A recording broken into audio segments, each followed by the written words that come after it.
I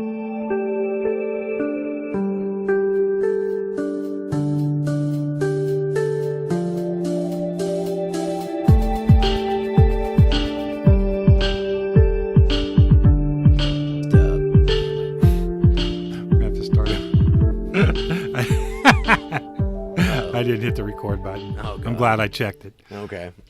That's about the fifth time that's happened to me. All right, it'll be a little weird because Well, this time you get my name right. we'll cover this. Probably not. Let's see, Mihopulos. Yeah. Mihopulos. Okay, good. No All right. F. No, Mihopulos. Yeah. Okay. Yeah, because it probably looks like it. Maybe that's why. I don't know. I haven't seen it written down in a while. Okay. Okay, welcome to the podcast. I've been gone for a while, and actually, we're going to do a restart because we had about 3 minutes of a conversation, and I didn't hit the record button. So I'm a little rusty. I think the last time you heard from me, I was either, I think I was talking to Nanga. But anyhow, I ran into JD the other day, and I didn't realize he was back in town and back in the country, and he got me excited about doing a podcast because he's written a book, How the Gods Built Their Houses, 2 volumes, which are incredible, and we're going to get into that in a minute. But did I say your name already? Just the first name.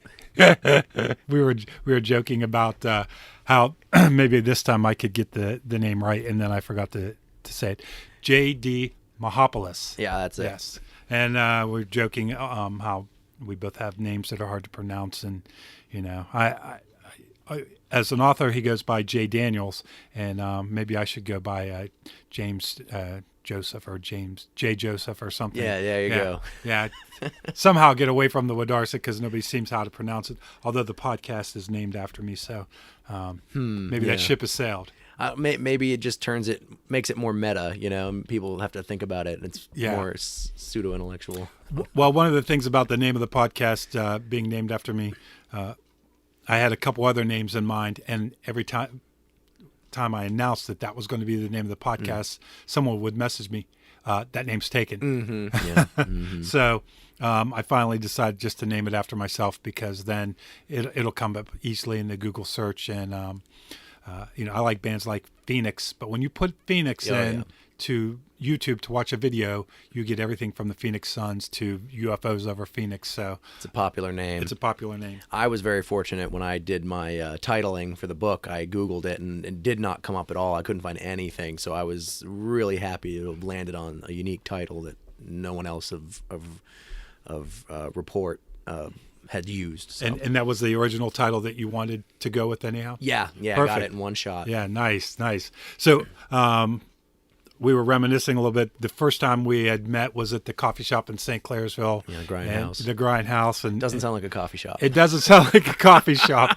Sometimes it wasn't like much of one. But yeah, the very first night we met, I made a short film of that. And I haven't watched it in a while. I may pull it out just for fun and at some point and rewatch it. It's Brian was still in high school at the time. Oh my goodness, yeah. He still looks young, but yeah, he looked really young. Yeah, we did that when my fiance came into town. We watched some old videos that my friend and I shot during our early college years, and terrible, just awful, but hilarious. Yeah, right. Because that's what we were doing. We were having fun. And it's hard to not be awful when you start out in filmmaking. Yeah.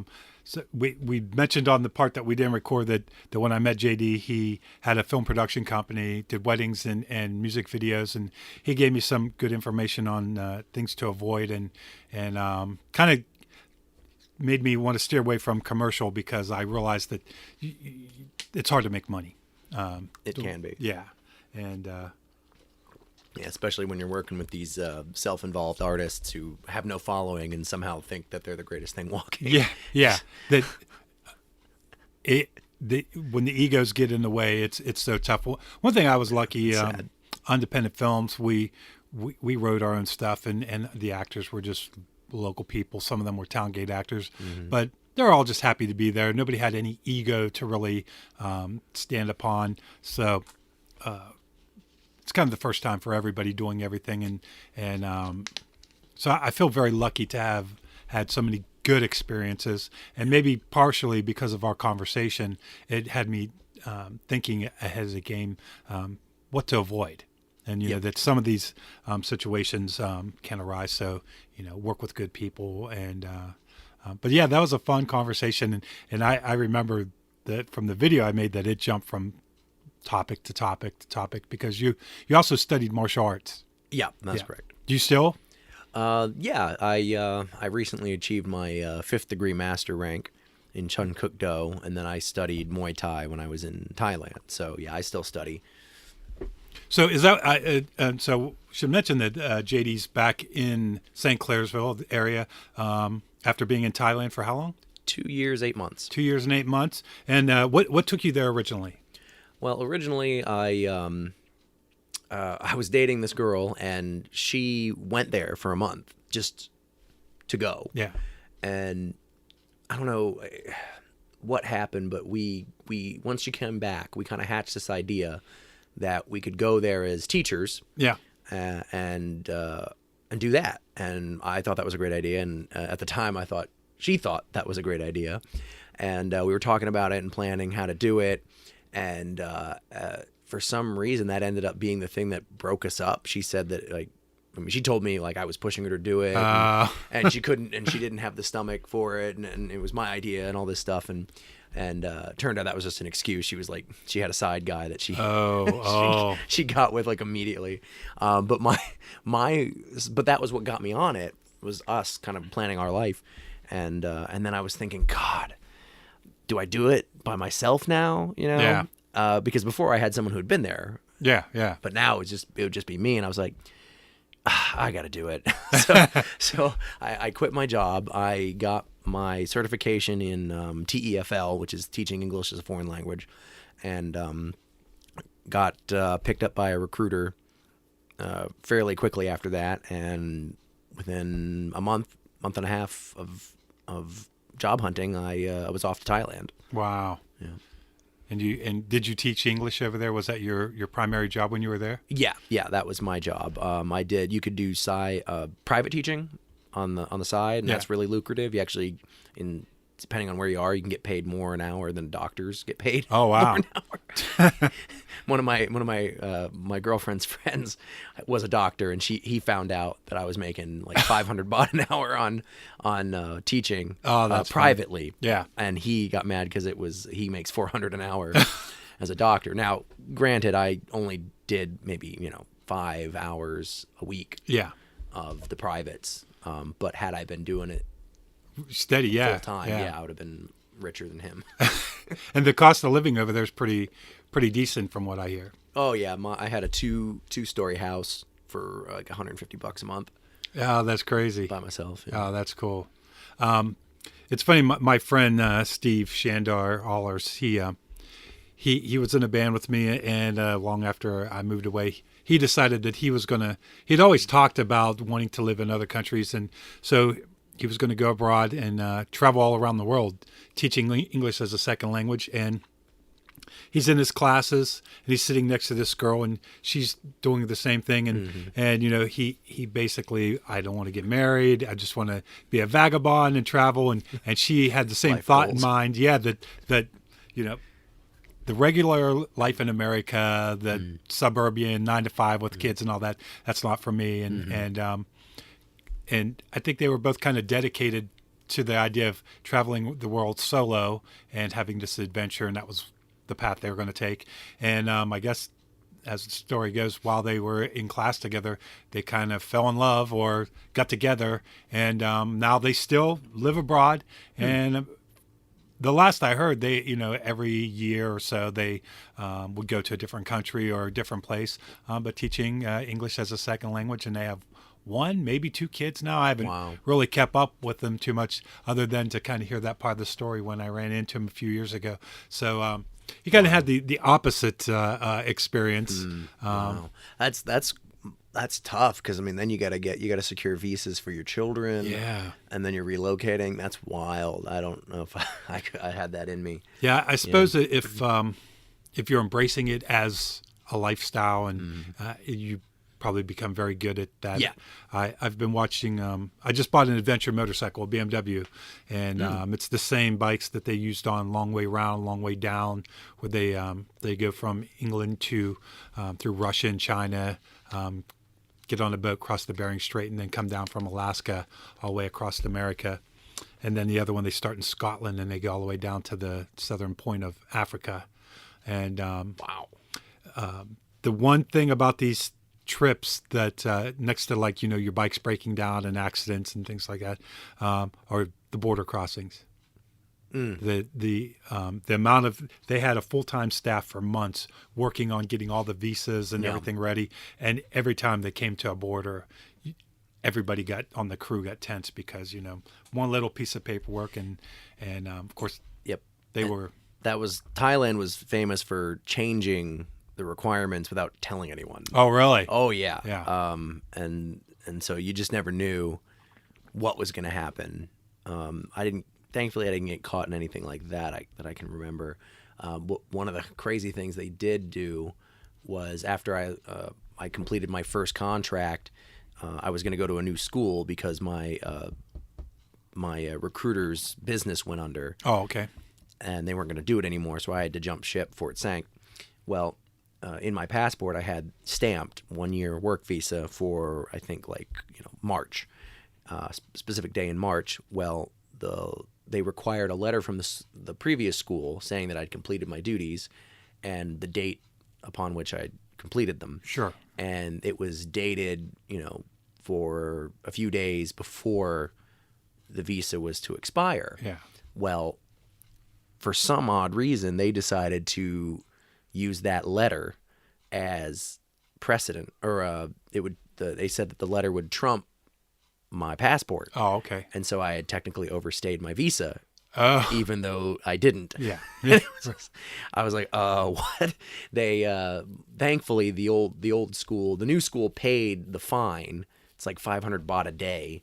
Oh, wow. Yeah, for overstays, and it was like 3 or 4 days, and but I had to sign a thing saying I was a criminal and that I had broken the law, and I was not thrilled. Yeah, yeah. So it's just even it's kind of like the Wild West. They just make up things as they go along. And... Yeah, I've heard that from someone that grew up there that the police can, depending on how much money you have in your pocket and how much power you have, that the rules kind of are pretty fluid, more so than in America. Oh yeah, it also depends on where you are. I was living in a non-touristy area. I was in central Thailand. Okay, and so. Seeing a farang, as they call them, is actually quite the treat. Which you were a farang? Yeah, yeah. Foreigners are the farangs, and so I didn't have too much to worry. If you're in one of the areas like Chiang Mai where it's very touristy, then the cops are going to shake you down if you're doing anything wrong, like speeding or not wearing a helmet on your bike or whatever. Then they're like, okay, you can give me 600 baht an hour, I can take you into. Cite you and give you a ticket. Oh, okay, yeah. And, they do that, but the rule was they told us, listen, if they pull you over for anything, don't speak a lick of Thai to them. Just speak English really, really fast to them, and they'll be like, oh God, okay, just go. Thankfully, I didn't have to employ that. My funniest, I did have some interaction with the police. Mainly, they wanted to take selfies a lot. Yeah. With me, but the funniest one was I was driving my girlfriend's SUV. On the highway, and they had a police checkpoint. They were looking for somebody, and I didn't have my Thai license yet to drive a car. Yeah. And we don't get international licenses in America, not normally. Right. So I didn't have anything. And the windows are tinted in Thailand because of the sun, so they keep the sun out by tinting all the windows, more so than they would allow here. And I pull up to this police stop, and there's these 3 burly Thai officers in uniform standing outside, and you got to roll your window down to talk to them. Yeah. And I went, I think I'm going to be okay. I rolled the window down, and they kind of had these stern looks on their faces. And as the window came down, they saw who it was, and all 3 of them suddenly went, oh, hey, all smiled, looked at each other. It's a white guy. Okay, you get out of here. Go on, you cheeky little cool. something. And I just drove on down the road. You get to play on the novelty factor. Yeah, I just flashed them a smile, and didn't care. I wasn't who they wanted, so that's cool. It's kind of like a treat for them. Yeah, good. Yeah, so just got to know where you are and how to play to your strengths. Well, I think that's a great life experience to live abroad for in anywhere. completely different culture and immerse yourself for a long period of time. I'm sure it makes coming back to America, you see things differently. Yeah, you certainly get a change of perspective, and I think it's kind of unique to America because we're so big in and of ourselves. We don't have to go anywhere else, right? Whereas if you're from Europe, the next country is a train stop or two away, and that's normal for them. Right. And if you wanted to travel within your country, you'd get bored pretty quick because it's the size of 3 states here. Yeah. Exactly. So that's a really weird dynamic. You definitely, as an American going over, and that was my first time out of the country. I just went in head first, and people were like, "You're crazy." Like, I know. You do get that sort of perspective shift where you see why people think differently. Yeah. Instead of just being over here and wondering why do they think differently. That's stupid. You realize there's reasons why Westerners or Southeast Asians or whatever think the way they do, and gain some respect. Yeah. Well, I think realizing the fact that not everybody lives and thinks the way we do, and that there are actually people that have completely different ways of living is really valuable. Everything from our education system to our economic system, our political system. I think people kind of in their own minds don't realize maybe how completely different it is. Maybe they think that, in certain parts of the world, in other parts of the world, kids go through K through 12 and that's just normal everywhere, which I'm sure it's not. There's places in Tibet where they probably don't, and other in parts of the world where they don't do any formal education. Or I know our church worked with the African rural school, and it was a completely different experience than what we had. And in fact, it was much more considered a privilege to be able to go. People didn't take it for granted. And and that's one of the big things you want to do, especially living in a country as successful as ours, is you really should, you owe it to yourself to get out there to a country that isn't as developed. And to really see what it is you're taking for granted. Yeah. And I got to tell you, one of the things that I took for granted and didn't, one of these, everyone thinks that, but they don't, happened to be freedom of speech. Yeah. I mean, that was just like you grow up in it, and it's kind of like they say, fish don't realize they're wet. Right. Yeah. You don't realize they don't. These other countries, even the foreigners that I worked with a lot of UK, Canadian. I worked with people from the Netherlands, Dutch. I guess that's Dutch. And they just don't have the same appreciation for it as we do, and it blows their mind. I had a lot of contentious relationships with people just because I would say things, and they were like, "How could you do that? Who's going to stop me?" They're just words. Yeah. What do you mean you don't have freedom of speech? Yeah. Oh, yeah. Even in Canada, I mean, their Canadians were very uptight about what you'd say, and I was like, "Get over it, pal. We could have your country before lunch." Canada, most people don't realize they have some pretty strict rules on what you can say and what you can't say, and in some cases, the punishments are really harsh. Yeah. Well, they have these human rights tribunals too that are, taking comedians to court and fining them for jokes and crap. Yeah, the one comedian made a joke about a kid that he had cancer, but he didn't actually die, but it was about him dying or something. I want to say, I don't know, I'm probably getting it all wrong, but costing him like $80,000 if I remember correctly. It was really expensive for telling a joke on stage. Yep. Which, in America, you could say whatever you want as a comedian on stage, and that puts into perspective why certain comedians like Dave Chappelle and Ricky Gervais in the last couple of years have come out swinging against the sort of fascist SJW nonsense because they can see where that is headed, and they can see Canada and they can see their fellow comedians getting fined up there for that, and so they're like, no, not on my watch. Yeah, I think. What I find the most annoying about that is I don't think people were so much truly offended. Maybe some people are. I think it's that gotcha mentality. It's more about power over people. I think it's boredom. I think we live in live in the West. We live in a very advanced, successful country, and that includes Europe as well. I agree. And there's not as much to worry about anymore, and so people have to come up with their own problems. That's exactly right. I always thought that when you see the Kardashians and they're crying, "Oh, I can't find my cell phone," and they're freaking out, it's because they don't have any other problems, you know. And you know, if you have real problems, you don't worry about that stuff. So I think in a way it is a sign of how fortunate we are. Nobody's dropping bombs on us. Nobody's taking shots at us when we're gone to Kroger's. And so I guess in a way it is a sign of our luxury. And so we should appreciate it. But at the same time, it is annoying. And I am glad that people like Dave Chappelle and Ricky Gervais are by just being themselves and not putting up with it. And I really love Bill Burr's attitude. Yeah, Bill Burr's another one. He, you know, somebody will say, "Hey, you know, there 50 people were saying stuff about a joke you had on Twitter." He goes, "Well, that's 50 people out of 4 billion. Yeah. Who cares?" And and you know, personally, I've never really had any problems with the podcast, but we're in the 80s now, and so it's probably about 100 hours of me on the internet talking to people and expressing my stupid opinions that are uneducated a lot of times. And I always thought, you know, anybody could go through and pick out something I said, and at some point it probably will happen if people end up caring enough about it. And the fact that they have the time to do that shows just how good they have it. Yeah, right. Like, but I always figured anything I say on here, I know who I am, and in my heart, I don't hate anybody.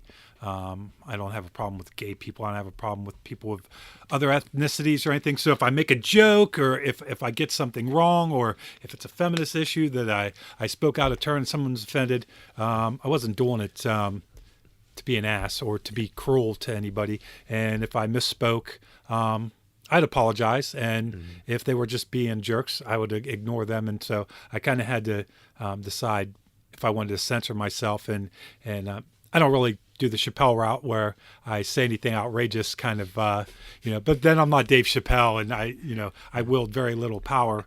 But I at least my game plan, if anybody were to try to make hay out of anything I said on here.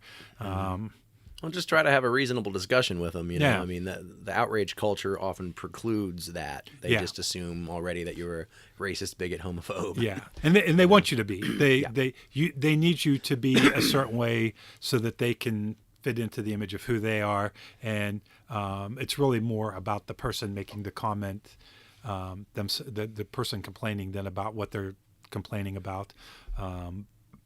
Because I think if they were really concerned about the state of the world, or about whoever it is that was offended or whatever, they would have a logical discussion and explain why it was wrong, and not just want them fired or put to death.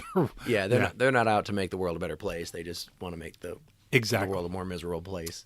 And I think it's I see it a lot in the hospital, that you'll get patients, and it seems like people that don't have much power outside the hospital, in the real world, when they're in the hospital and they're a patient, and the doctors have to listen to them, and the staff have to serve them, and they're not used to have anybody serving them. And some people, they like that power. Now, for the most part, the patients we have are nice people. They're grateful for the care they get. They're respectful. But every now and then you get somebody, and it's usually somebody that doesn't have much when they leave the hospital, and you realize that they kind of get off on the fact that they can order an aide around to do this and do that, and because it's probably the only place they can. And thinking of that reminds me to have a little bit of patience with them, that this may be the only time anybody even listens to them. So it just could be, it's not their fault. A novelty. They don't realize it's happening. But the other difficulty in freedom of speech was when it's government enforced. Thailand has some of the worst lèse majesté laws in the world, which is specifically you can't say anything bad you can't insult the royal family, the monarchy. Oh, wow. And it's up to 15 years per offense in jail, and anyone can accuse anyone. And so there's a huge moratorium on talking about them in any context. Like, and I got kind of, I kind of felt like I was in 1984 at one point because they had just changed kings. The previous king had died and his son had taken over, and they had put his face on the money. And one of my students had one of the new bills, and I was just trying to make conversation with him. And I said, "Hey, buddy, you're handsome just like the king." Yeah. And he looks at me, and a 10-year-old kid, he goes, "Teacher, we don't say this in Thailand." Oh, wow. Wow.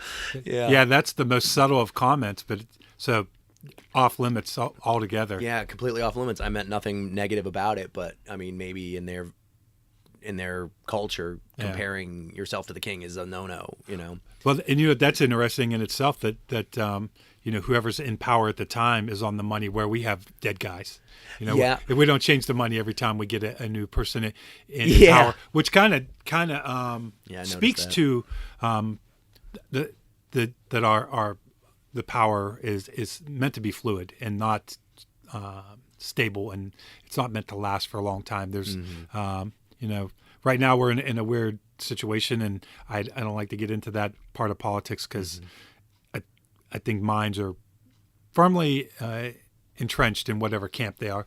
But needless to say, every 4 years it comes up for a vote, and every 8 years we have a turnover, and not everywhere in the world it's like that. And the last king was in power for like 75 years. Yeah. So I mean, they didn't have a reason to change their money for a while. And how many countries, when they do have a regime change, it's violently. It's not by the ballot; it's by the bullet. That's good. I like that. By the bullet. Yeah, and by the ballot. I imagine that's more common than people realize. That. Well, Thailand's not free of that problem. They had a coup. They've had several coups. They have like a bunch in the last 40 years. Wow. It's like one coup every 5 years or something. I can't remember, like on average. Yeah. Or something like that. They've just had all these little military coups, and that's who's in power right now. And wow. They still maintain the monarchy because the Thais love the monarchy. Sure. I mean, it's kind of like the British love the monarchy over there in England. It's just it's like a pop nationalism that they have going on. Sure. And so the king is on the money all the time. Yeah. His face is everywhere, and then the military pulls the strings behind the scenes. Wow. Yeah. See, that I can see where that would get complicated. So I think as much as we can not like our government and have problems with it, it is relatively stable. And that's one of those things we take for granted. We were talking about how in Europe people travel more, and I noticed when I was over there that it seemed like the idea of travel was embraced more. And in fact, when I was in Dublin, there was a girl that she was Indian, but she had grown up in Australia. She went to London for her job, and apparently, if you're part of the realm, which Australia is, that you can move within the kingdom for a couple years, I think, in your early 20s or something like it. It's not as easy as maybe me moving to Texas, but it's pretty easy for her to come up there. And this was before Brexit and all that. Mm-hmm. And she was in Dublin for the weekend. She said she had a bad week at work, and so she got a ticket and flew to Dublin, and she had some friends up there. And so just the fact that someone that lives in London has friends in Dublin, and you hop on a plane, you go to see them occasionally. That's like us having, I guess, friends in Memphis, and I'm going to drive down there for the weekend to see them, or fly to Florida to see my friends. And one of the things that struck me was the folks from Europe are appalled at the amount of vacation time that Americans typically get. Yeah. I think they told me like they get 25 days the first year. Wow. And it's just like, what? How do you make money? Yeah. But it affords them all this time to go travel. Yeah. More so than it does us. And I think they value it more. I think they value it a little too much. Yeah, maybe. It's amazing, in America we're lucky. You can go to the desert, you can go to California, you can go to the Pacific Northwest and Maine and Florida and all these places. And what's everybody do every year? They go to the beach or nothing, beach or Disneyland. Yeah, the number of people that take advantage of the fact that we have no borders within the United States, that you can get in a car right now and go see the Painted Desert, but including myself, never do. Yeah, well, a lot of people don't even leave the state. I think most people don't even have active passports to go to Canada and stuff like that. Yeah. When I was talking about going to Thailand, I got two reactions from people. I got, "Oh my God, that's awesome. You got to do it," and "Oh my God, why would you ever leave?" Right. The two, there was no in between, and it was always like older conservative folks who were like, "Why the hell would you leave? Why would you leave your house?" Yeah. And it was all the younger, more liberal-leaning people who were like, "Oh yes, you got to do it." And then my oral surgeon also, for some reason, was really behind me for doing that. It's like, okay, cool.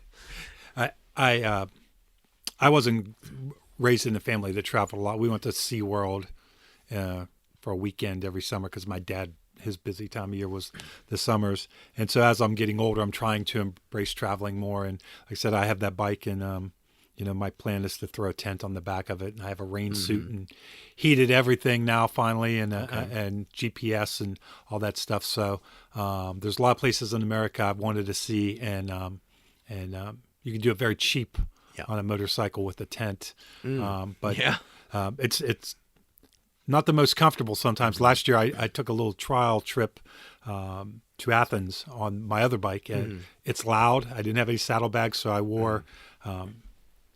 I didn't take any change of clothes. I had the same boots, the pants, and everything were for the whole weekend. I had a sleeping bag and a backpack wrapped in a garbage bag, and no tent or anything. And we got rained on the whole way down. So I pulled into camp with water in my boots. Yeah. My pants were completely soaked.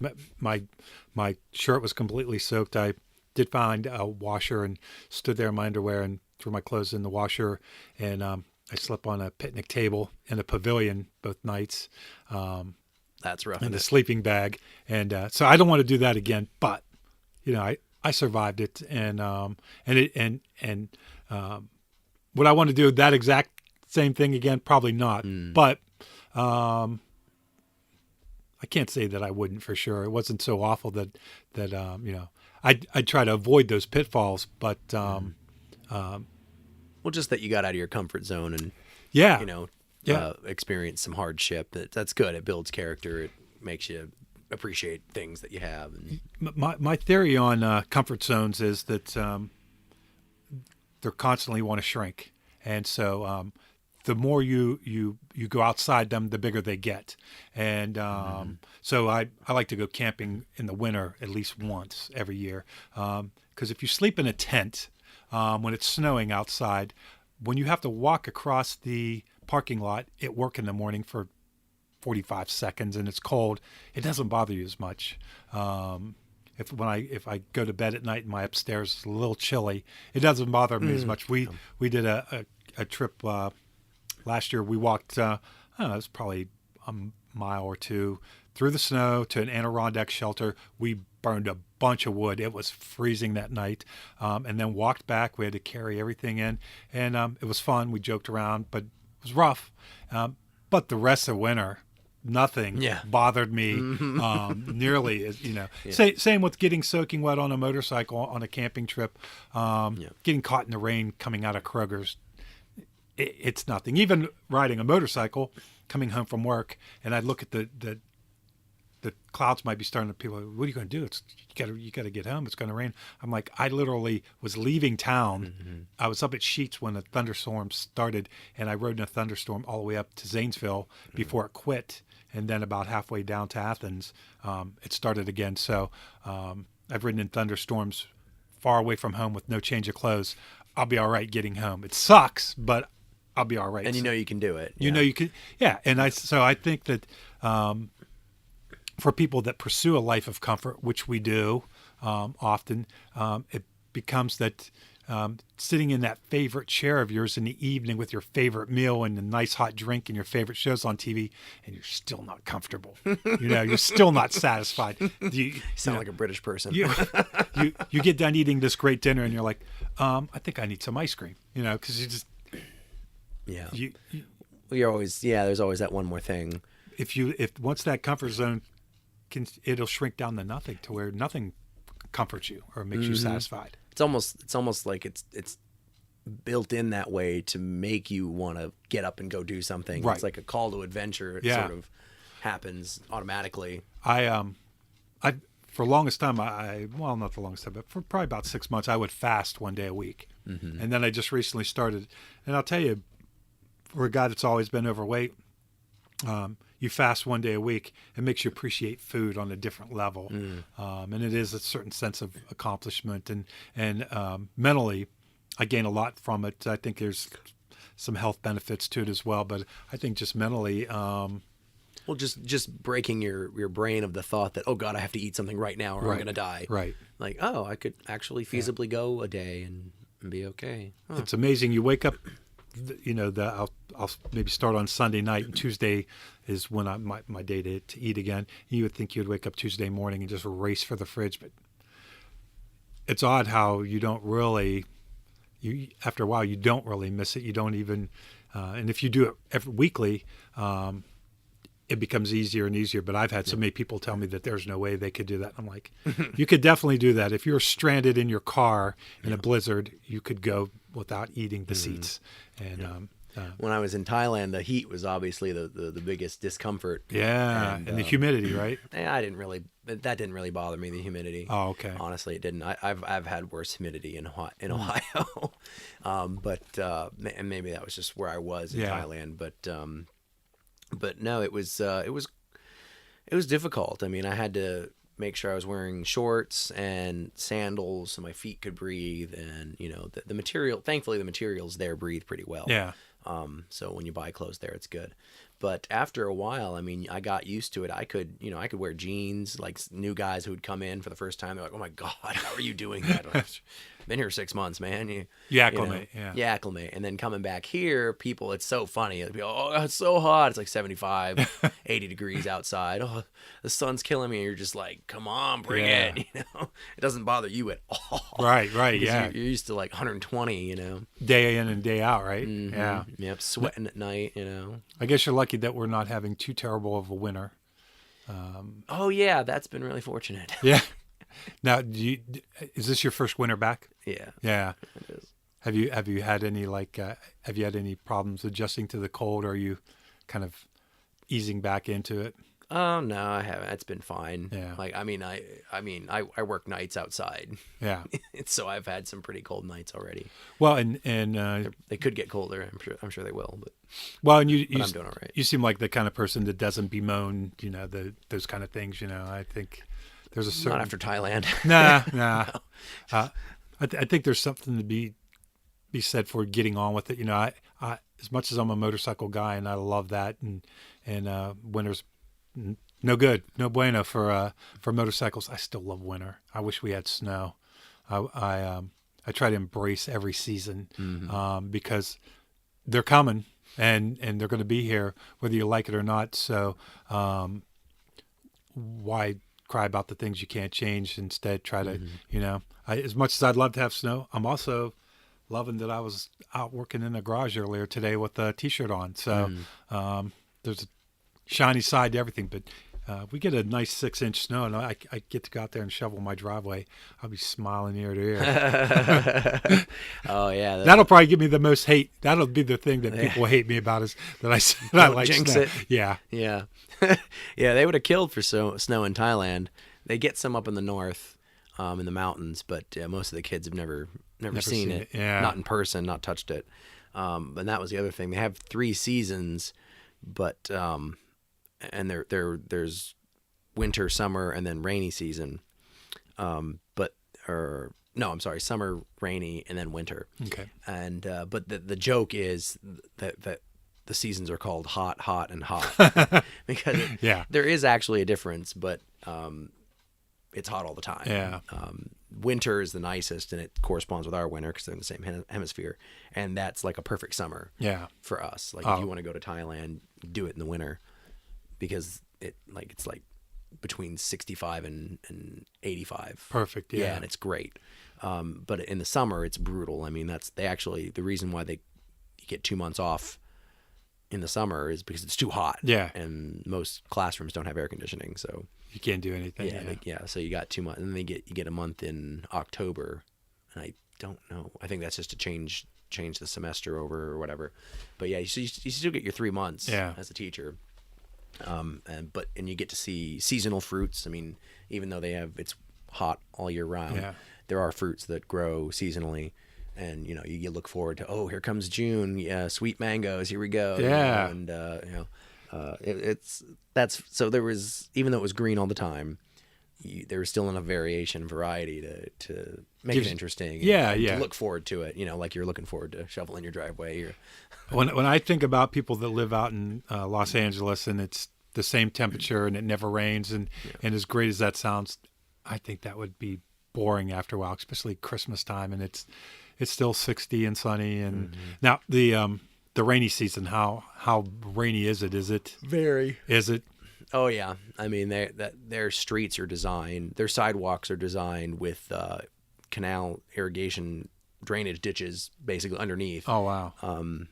Like you'll be walking and you'll find like broken sidewalk tile, and you can like see the drain underneath, because they have to be able to clear that water. Yeah. Because it just and it comes down like arrows. Does it really? I saw it one time. I was sitting under a canopy and I could just see the sky, and we were on the street, and it was nighttime. And suddenly I looked up and I just saw, it looked like a hail of arrows coming down. It doesn't start trickling and then work up to a downpour. It's just nothing. And then boom, wow, everything all at once. Now, is it rain for days, or is it big hard rains? Big hard rain, then it'll stop, and then it'll rain again, and everything's really, really wet, and it's more humid. It's a little bit cooler. It takes the heat out of the air after it rains. But it's usually pretty heavy. There's water pouring off of everything, rooftops and everything. I mean, it's wild. How long does it last? Is it several months? Or? Yeah, each one's 4 months. They only have 3 seasons. They don't have 4. They don't have fall. Rain's probably my least favorite. Rain and fog. I mean, I welcomed it, because it's so hot normally. So it's just, I mean, and again, like you, I didn't care if I got caught out in it. Yeah. It's just like, that's so much better. Yeah, just for it to be cooled off. Yeah. For it to be cool off, wash yourself off. Because I mean, you just accumulating sweat all day. Yeah. I mean, I would get these like nasty like sweat pimples on my legs and stuff from where the sweat was like running down them and stuff. I mean, wow.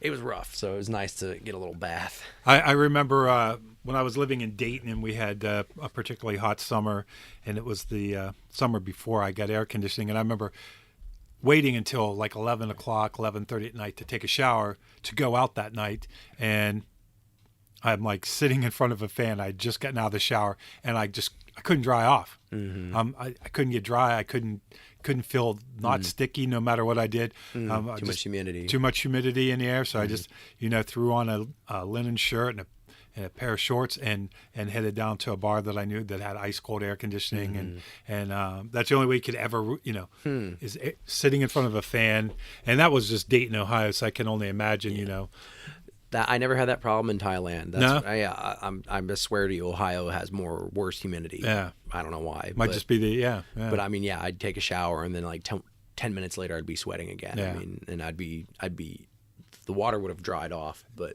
I would have been sweaty again. Sweaty again, yeah. So I mean, it was pretty easy to get dry. I mean, clothes. No one had dryers really. You just hang it up, and it's dry in 20 minutes. Oh wow. Yeah, it's crazy. So. Yeah. That's a cool experience. Well, we're going to talk about your book because that's why I originally had you on, and I got a chance to read a bunch of the short stories, and it's called "How the Gods Built Their House," and it's a volume 1 and 2, and it's really cool. That stuff's right up my alley. I know how I would describe it. How would you describe it? I would describe the books as short stories which explore the metaphysical reality that we all inhabit. That's a good description. Okay, I'll give you mine for my grammar school education version of it. All right.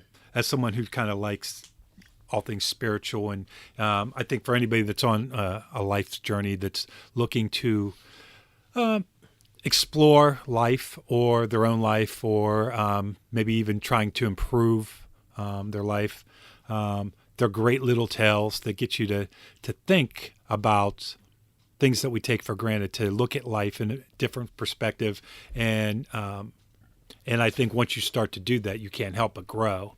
And I wish I could, I'm kind of looking at it right now, trying to see if there's a particular story, because so many of them, I read them like, wow, that was really cool. And that really stood out to me.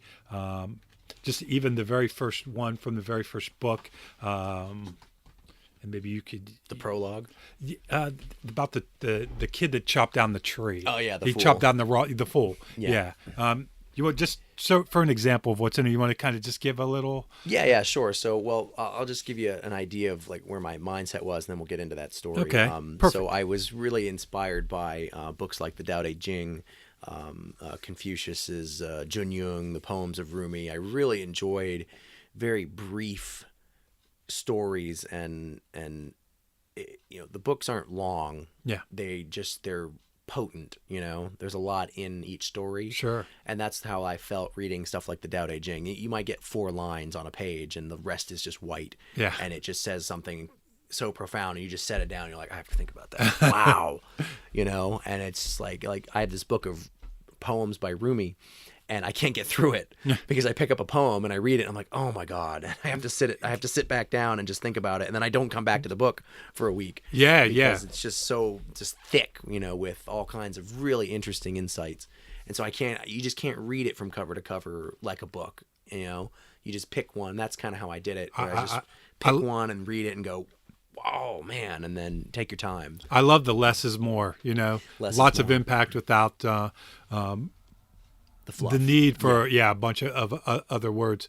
I'm a big fan of quotes, and I really love Camus, and I'm trying to think of any of them in particular that of course they all escape me, but one of his little quotes, you think about it, and it makes me think about the world in a way I didn't before, and it kind of or if I've not thought about it in a while, it reminds me to a new perspective in just a few words. And I think that's what some things that we take for granted, or that we overlook, or that we frame differently by reading your book. And it's those philosophical ideas in a very digestible form, which I think is great, because I know for a lot of people, some of the works that you read, they couldn't even pronounce them, including myself, let alone try to read some of this stuff. I tried to read, I forget, and thus spoke Zarathustra. Yeah, tough. Nietzsche. Yeah, Nietzsche. Oh yeah, rough. Yeah, I tried getting through that. Yeah, I made it like not even the first chapter. Yeah. It was 2. Nietzsche for me is he's interesting, but I feel like I have to like really dig. I need cliff notes on all that stuff. Yeah, because his there are certain things that okay, I get it, and then bang, he hits you with something, but it's like you had to go 6 pages in before you found it. Yeah, and it's tough. He's I equate reading Nietzsche to mining for precious stones. Yeah, you gotta punch through the bedrock of a lot of his language and things to find the stuff that really hits home. And I've got some really great insights from Nietzsche, but he makes you work for it. Yeah. Well, and so I guess in a way you've kind of done the work, and you've boiled down all the years of being interested in philosophical thought and the metaphysical, and in your own words, put down these great little stories that are entertaining and insightful, and I think really it was the same thing every time I read one. I would have to stop for a little bit and kind of muse upon it, and so I that was the goal. As I was at work this week, when I'd go on my lunch breaks, I'd grab a story, and I was at the doctor's office today, and I was looking through and reading a story, and they're nice. They're on the Kindle. It tells you, I think every story, the shorter ones are 1 or 2 minute reads, which is perfect. Okay, yeah. Now there's some longer ones in there, yes. right? I probably. The longest one. This one was actually. It surprised me that it was so long, but the longest one was called the. It's been a while since I looked at it. The Thief of Virtue. That was the one I was looking at the doctor's office, and I liked the title, but I looked at how I'm like, I'm not going to be able to get through it before they call me back. Yeah, that one is actually, that catches you off guard because it is quite long. But I'm looking forward to reading it. it's one of my favorites, and it was actually that one. It was inspired by someone that I worked with while I was in Thailand. Oh, nice. And she was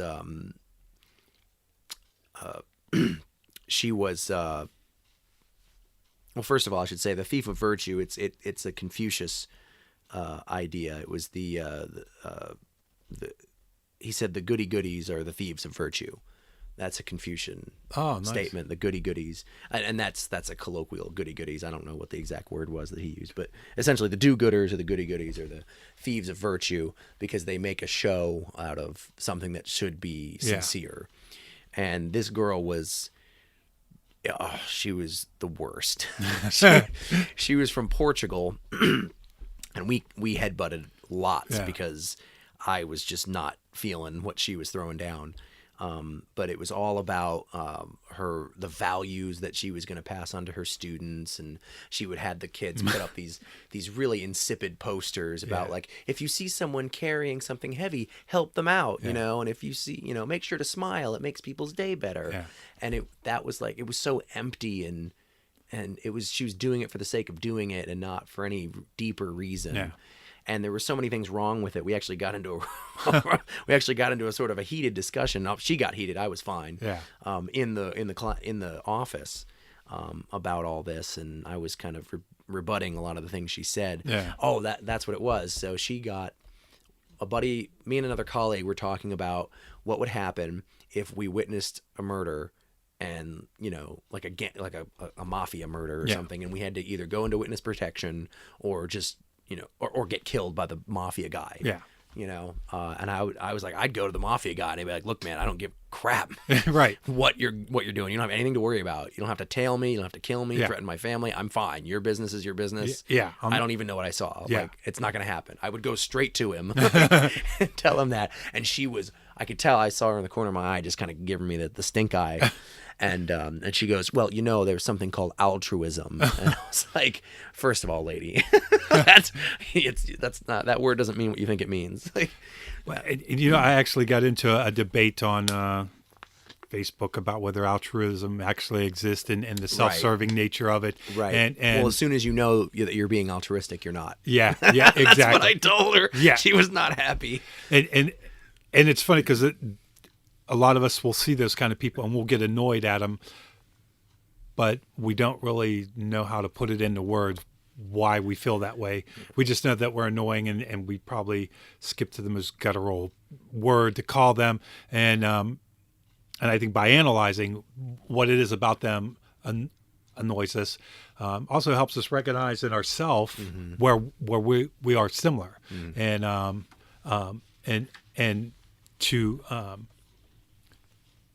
to be on a path where you are conscious of the way the world is and the way people act, and kind of being able to see through the bullshit. And in many ways, that's what your books do, is it helps you kind of see through the folly of life. And I kind of go back to the tree story because that was so the way I kind of bookend the stories with a prelude and an epilogue. Okay. And those are the only two stories that are like linked, as in it's the same characters. Oh, okay.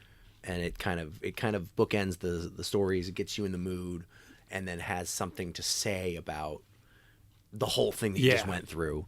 So the Fool was the prelude to the first book, the first volume. And it was basically kind of inspired by myself. Yeah. Because when I was growing up, I was profoundly confused about a lot of things that other people seem to just kind of get intuitively. And that you were mentioning the tree thing. The whole thing was he's been told to cut a tree down, and he decides that he's going to do it from the tree's thinner side. Yeah. He's trying to take a shortcut. Take a shortcut. Where none exists. Where none exists, exactly. And in doing so, he actually overcomplicates things, and he knocks down... he lives on his family's farm, and the tree damages other infrastructure on the farm. and his older brother who runs the farm is, furious with him. Yeah. And in the end, he decides, in the end of the prelude, he decides that he doesn't know anything and he needs to just go out into life and get beat up by it until he learns something, because he's not getting it in the farm here. Yeah.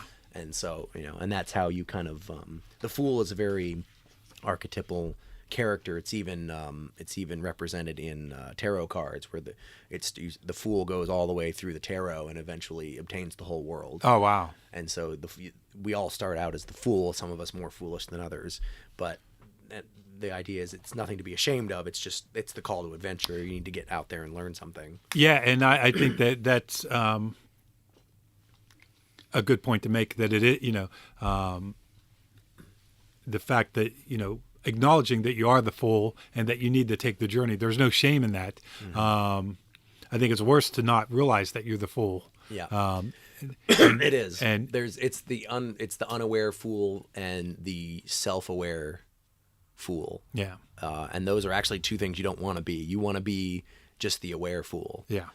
Because you realize everyone's kind of a fool in their own way. Yeah. And if you learn to embrace it, it actually becomes a boon to you instead of a burden to everyone else around you. You stop being a danger to yourself and others. Yeah. The term woke has become something completely different now. It's, being SJW and LGBT friendly and accepting of all this stuff, which there's a certain point to that, and a part of that is important to be opened up more so than we were in the past things. But to me, the original woke is being woke to yourself. Mm-hmm. And anybody that knows me would probably say, that guy's not self-aware, because can be as big an asshole as I ever was. But I think the difference between me now and me when I was younger is that when I am an asshole, I know it. And whether I express it or not, I regret it more. And just learning the power of saying I'm sorry, which I don't always do when I know that I should, but I do it way more often than I used to. And I'm not trying to be a perfect person, but I am trying to be a better person. So whether it's through exercise and diet and all these things, I drink a kale shake not because it tastes good, because it's good for you. And for me, part of it is the idea that not everything has to be fun and comfortable, and that the things that necessarily aren't are better for you. And when you embrace the bad things that happen as a lesson, they're not as bad. You're right. Yeah, it's a sort of a voluntary acceptance of of what is, and that's actually a very spiritual concept. Is the Bible talks about submitting yourself as a living sacrifice willingly, and then what happens is you come out purer than gold from the process. But you have to do it willingly. If you go in kicking and screaming, you're not going to get anything out of it. Right. You're going to stay the Fool because you're clinging. And I think that's kind of the I feel like the reward is kind of also as you go along. A lot of people, they have an idea of karma. Someday karma is going to get that guy, and karma will come back and get somebody. But I tend to think of it as it's something that you experience in the moment. If someone does a bad turn to you and you brush it off, it's not something good karma will repay you by somebody dropping a bag of money in front of you by accident and you being rich. It's the fact that you had the insight enough to let go of that anger, that in that moment you weren't ruled by it. You weren't ruled by it. So and people that if they cut in front of you in line or whatever, it may appear to the outside world that they got one over on you, but deep inside, the feeling that they got of being superior because they fucked you over or whatever, deep down inside, they don't feel good. The fact that they needed to do that, there's something dark in them that they're feeding. And so... well, the Zen and the Taoist disciplines solve that problem with a question. They simply ask, whether it's the person cutting or being cut, who is the one that needs to cut the line? Yeah. Who is the one who feels offended because you were cut in line? Yeah. Or who is the one that feels that one up was done against him? They always turn it around back on the questioner, on who is the person, who are you, that's happening to you, because they want you to see that it's all in your head, and your thoughts aren't you.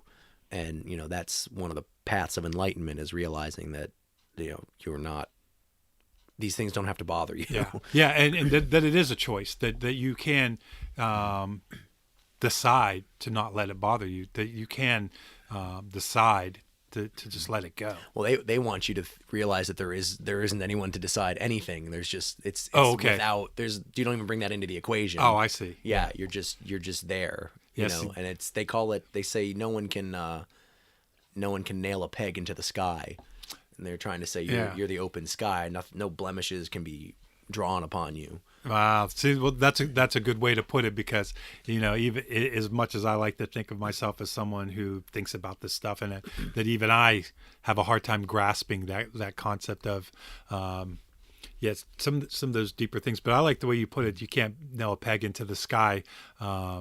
It doesn't exist. I was just heard a thing they said. It was a philosophy class, and at the end of the final, the teacher put a chair in the middle of the room and said, "Tell me why this chair exists." and someone just wrote, "What chair?" and they got an A. Which is something. Some of those things are.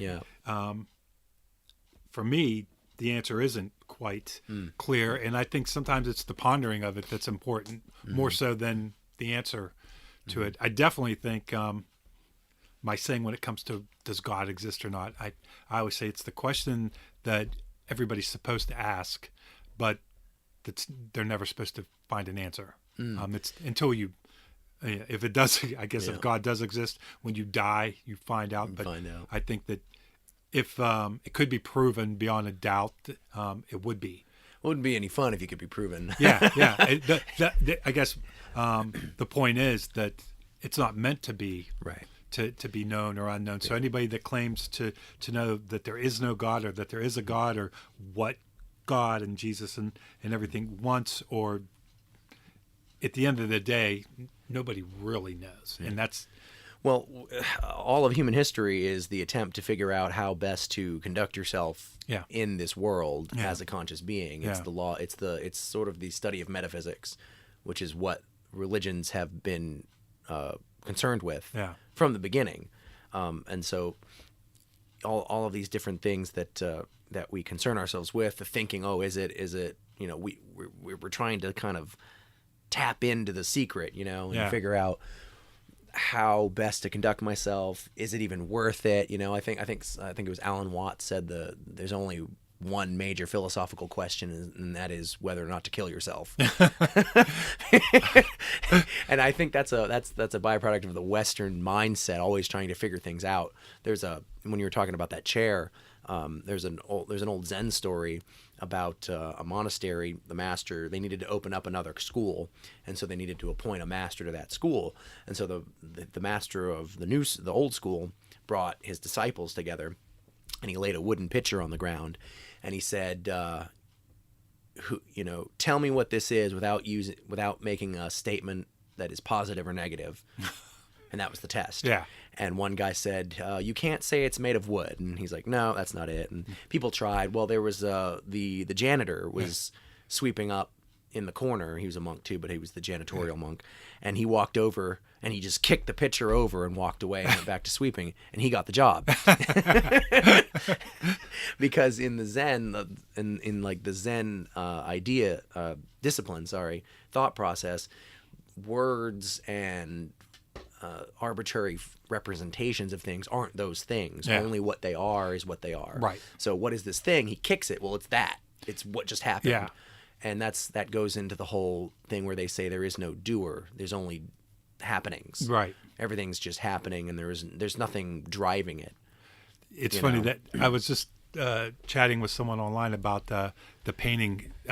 This is not a pipe, and it's a painting of a pipe. Mm-hmm. And that idea that, well, it's not a pipe, it's a painting of a pipe, and it's paint on canvas, and you're right. Words are just the arbitrary things that we assign to objects and ideas, and at the end of the day, that they're nothing. Right. They're the finger pointing to the moon. Yeah. And we get stuck on the finger instead of the moon itself. Right. Right. Yeah. Yeah. It's pretty fascinating. One of the cores of these books, they're not Zen, they're not Buddhist texts, but I do draw heavily from that mentality. Yeah. But I deliver it in a Western sort of feeling, so it doesn't feel too alien to people of the West. Yeah, and I think that's what's really great about the books is that they are real palatable for just the average person. And I they're refreshing. They're kind of like, that's the sort of experience I had when I was studying Zen and Taoism and other religions. Was I would read something that the West didn't have the same ability to articulate. Yeah, exactly. And it felt like a piece of you just like untangled, There's a lot of power, and it feels really good. Something that's floating there in front of you that's in your mind that you can't really put into words, that you just feel it, but you don't understand it. To read a text that kind of refines it down to a way that of understanding it. It's kind of putting the little pieces of puzzle of the crazy things about life, being able to, you lock in a piece of the puzzle, and it feels really good to be like, oh, okay. and I think that's maybe the idea of a spiritual awakening is assembling the puzzle. And a lot of people run around with their puzzle pieces. They don't even realize that their pieces are scattered around. They just and it's draining. It's draining mentally and physically. People that can't figure out why they're so exhausted all the time. It's because your brain's trying to figure out all these things, and your brain is like 20% of your caloric intake. Yeah, I mean, like it's really helpful to calm your mind down. And if your brain solves all the puzzles that it can't solve, you can devote that brain power to all these other things in your life. Yeah. And your life gets better. Well, and a lot of times also, I think an idea that I just recently heard about, but that I've been thinking about a lot lately is the idea that a lot of these things we do are to distract us from the fact that we have this puzzle that we need to put together. So a lot of people don't realize that. Yeah, that's exactly right. We spend a lot of energy trying to. And also, some will say that we spend a lot of time keeping ourselves occupied with other things so we don't think about our own mortality. That's kind of a different train of thought. I tend to think that we're just distracting ourselves from the. We definitely distracting ourselves from what we don't want to deal with. I see a lot of people will get on Facebook and argue about politics and things like that, which at the end of the day, could you really be doing something better? You can get upset about what's going on with Trump and the politicians and all this stuff, which in our limited capacity as a single citizen, unless you're actively going to take that information and that energy that you're putting into getting upset about it and doing something to change the situation, you're burning energy and you're distracting yourself from fixing maybe the problems that you can fix in your own life and keeping your own corner of the world tidy. We distract ourselves thinking and maybe even telling ourselves that, I need to be aware of what's going on out there because it's important to be a good citizen for my life, when really you're neglecting. It's not taking responsibility for. It's fake responsibility. And you're not dealing with what actually needs to be dealt with. I had a dream. It's in the first book. It's a dream I had. And I put it in here in almost exactly the way it happened. I didn't have to add too much else. Which one was that? It was oh goodness. Let me see here. I can't remember what I called it. I'm going to read all of them. So I think it was called The Vision. The Vision. That's the thing. It's like one of the things that once I write it down, I can forget about it. Well, yeah. Because I know I wrote it down correctly, and I put it on paper exactly the way it needed to be. Yeah. And so my brain's not like, oh God, that one sentence, you could have changed it. I don't have to worry about that. So I don't, after I'm done with it, I don't think about it. I've pulled the car over to the side of the road to write down a thought that I had because I didn't want to lose it, and I didn't. And it's perfect the first time it comes out. Yeah. But I think it's called the Vision, but I could be wrong. But anyway,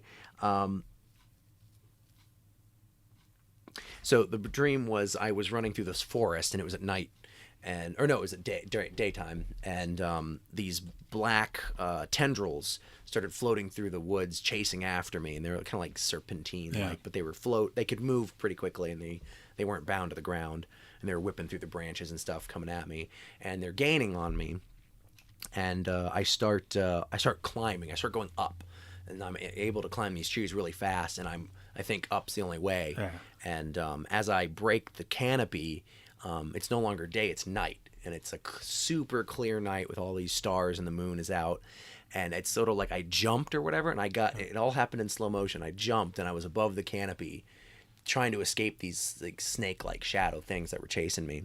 And as I break the canopy and I get a look at all this splendor around me, I see that I'm in a forest, and then there's this rock wall that sort of encircles the whole thing. Oh, wow. Which is kind of made me feel like this is my mind or something, you know. And then out before me is the whole universe, you know, stars, galaxies, and everything. And in the middle of this forest, there's one tree that's taller than all the others, and I can see myself sitting lotus position on it, looking out over everything. And it's sort of, I'm behind him and like 45 degrees to his right, so I can see him kind of in profile. And it was the most bizarre thing, because I'm me in the dream, but I'm seeing me yourself, sitting on top of this tree, completely still, and I can tell that he knows I'm there, but he doesn't look at me. He doesn't have to. He doesn't want to. Yeah. You know, he's just a watcher of existence, and he's completely in harmony with it. And I just remember, how do I get there? You know? And just as I did, those things came up out from under the trees and grabbed me and pulled me back down under the canopy. And I realized that it was these things that were chasing me were things that I wasn't paying attention to in my life. And they were like, you got to deal with this stuff before you can sit atop the highest tree in your own mind. That's cool. So what you're saying is exactly true. We could have a much better world just in the social context if people were just taking responsibility for the things in their lives that they're running from. Get rid of all their black snakes. All the black snakes. Black shadow things. Smoke monsters, whatever the heck it is called. But that's it. I mean, that's what you're here to do, and people are just, you know, I wouldn't be surprised if reincarnation was a thing, because it was just like I could just see God like, nope, you didn't do it. Go back. Nope. Keep trying. Nope. Keep trying. Yeah. It's like one person after another. It's rampant. One of the first movie scripts, which I probably will never finish, but it was the idea of reincarnation. You kept coming back in these different lives. Yeah. And one time you're a rock star, one time you're a farmer, one time you're a maiden, blah, blah, blah. And but this guy had, through the aid of a helper, was able to jump quickly between each of them. Mm-hmm. So instead of living a whole life, just quickly went through them. Get the cliff notes and got to the end. And in the end became pure energy, all-knowing, right. And realized that this person that was helping them all along was actually not their friend, was actually hurting them, because that rush to the end, the idea was you want to live all those lives and you want to have all those journeys, and that got cheated out of those experiences. And once it became pure energy and this no more where else to go, got bored with it very quickly and chose to go way back to the beginning. And that's why I called it 001. And 001 was that first most primal state of it, and to do the journey over again. And I think that, I don't know if reincarnation or any of that exists, but I do think that there's something about the experiences and the journey and the learning of it, and that I think it takes as long as it takes, and so strive for perfection and accept imperfection. But I've always had the thought that if heaven was a real place, that it would be boring as hell. I mean, like, you have to have, you have to be cold to feel cozy, and you have to, sit on a hard chair to enjoy a comfortable chair. And nothing feels better than a hard day of labor, to come home and sit in a comfy chair and eat a warm meal, which, if you're working outside at night, coming home at the end of the day, it's not the same as working in an office where you're comfy all day and then you just come home and again. Yeah, I just ate too much at work, and I like doing anything physical that's demanding and having an exhausting day. It feels great to come home and sit down at the end of the day. Not that I'd want to have to do it every day. But there are those days. Well, it's that whole thing. There's an element of ego to that. Like the ego is the mind that always has to be doing something and wondering. Like if you're sitting there wondering, gee, what will we do in heaven all day, every day?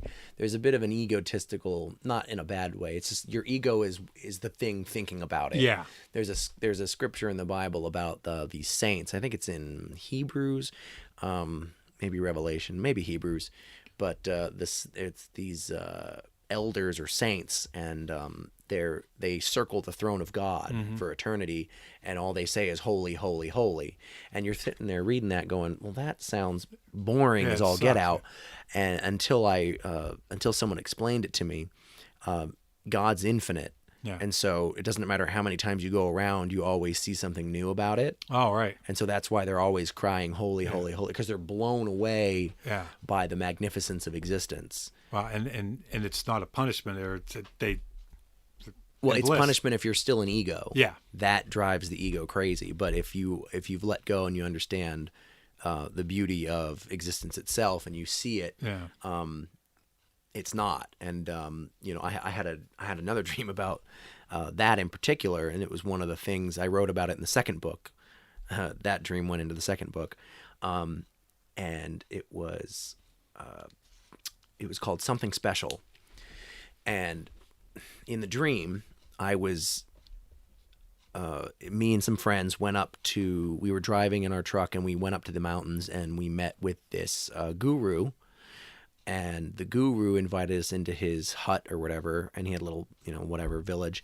And my friends got bored, and they were like, wow, we don't care about this old guy. And they left. Well, just as they left, a windstorm came through and blew them all away. And I'm still in the hut with the guru. I decided to stay. And so the dream was really long. It went 3 days. Oh, wow. And certain things, I won't tell you about it because you can read about it. Yeah. But the whole thing was... he was, the whole time that I was there, he was like, do you want to ask me something? Do you want to ask me something? And I couldn't formulate the question. Right. Because, I've read all the stories about people inquiring of masters, and they always get made fun of, essentially, like it's just a waste. You waste your question. Yeah. Because they always turn it around on you. And I was like, what do I say to this guy that I would get something meaningful? So I waited and I waited and I waited. And we're up at the end of the third day in this dream.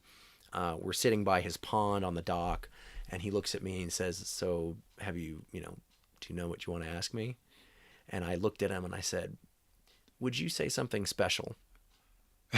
Thinking I'd, get around the whole, me asking a question and then him flipping it on me. And he looks at me and he goes, why do you need me to say something special? And in that moment, in the dream, this flock of birds, white birds, flies out from behind his hut. And it catches my eye and I go, like this, and I look across like the whole of the mountain and the woods and the water, and suddenly like the miracle of existence, the pure beauty of it is revealed to me, and I realize that everything already is special. The idea of wanting to ask for something more special than special, is bad. Have you ever tried like waking meditation or like moving meditation? So I do this thing a lot of times. I remember to do it when I'm driving to work. So just clear my mind. I don't think about anything. And all of a sudden you notice the sunrise in a way that you've never noticed before, in the trees and the details of things that we take for granted because we get this inner monologue and we're we're caught up with what's on the radio or something, and I'll put on just a nice piece of instrumental music like taiko or something, or sometimes no radio at all, and it's great on a motorcycle, and just don't think about anything, and the amount of things that start to come to you, and maybe that's why I like motorcycles so much, just the awe at like what humans have created, and I'm like, everything that took us to this point where you'll be out in the country, but you can see a city in the distance, and just think how many people live there now.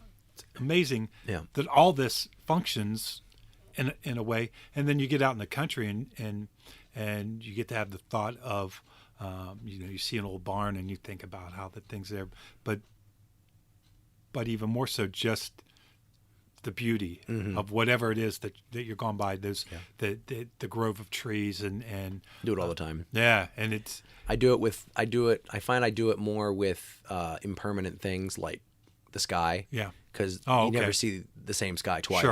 Sure. Or like I remember there was this field of this tall field with lightning bugs all flitting about at night one time, and just hundreds of them just across. I'd never seen anything like it before, and I never will again. Soak it in. Yeah, you learn to just sit and watch it and soak it in, because as soon as you blink or turn around, it's going to be gone.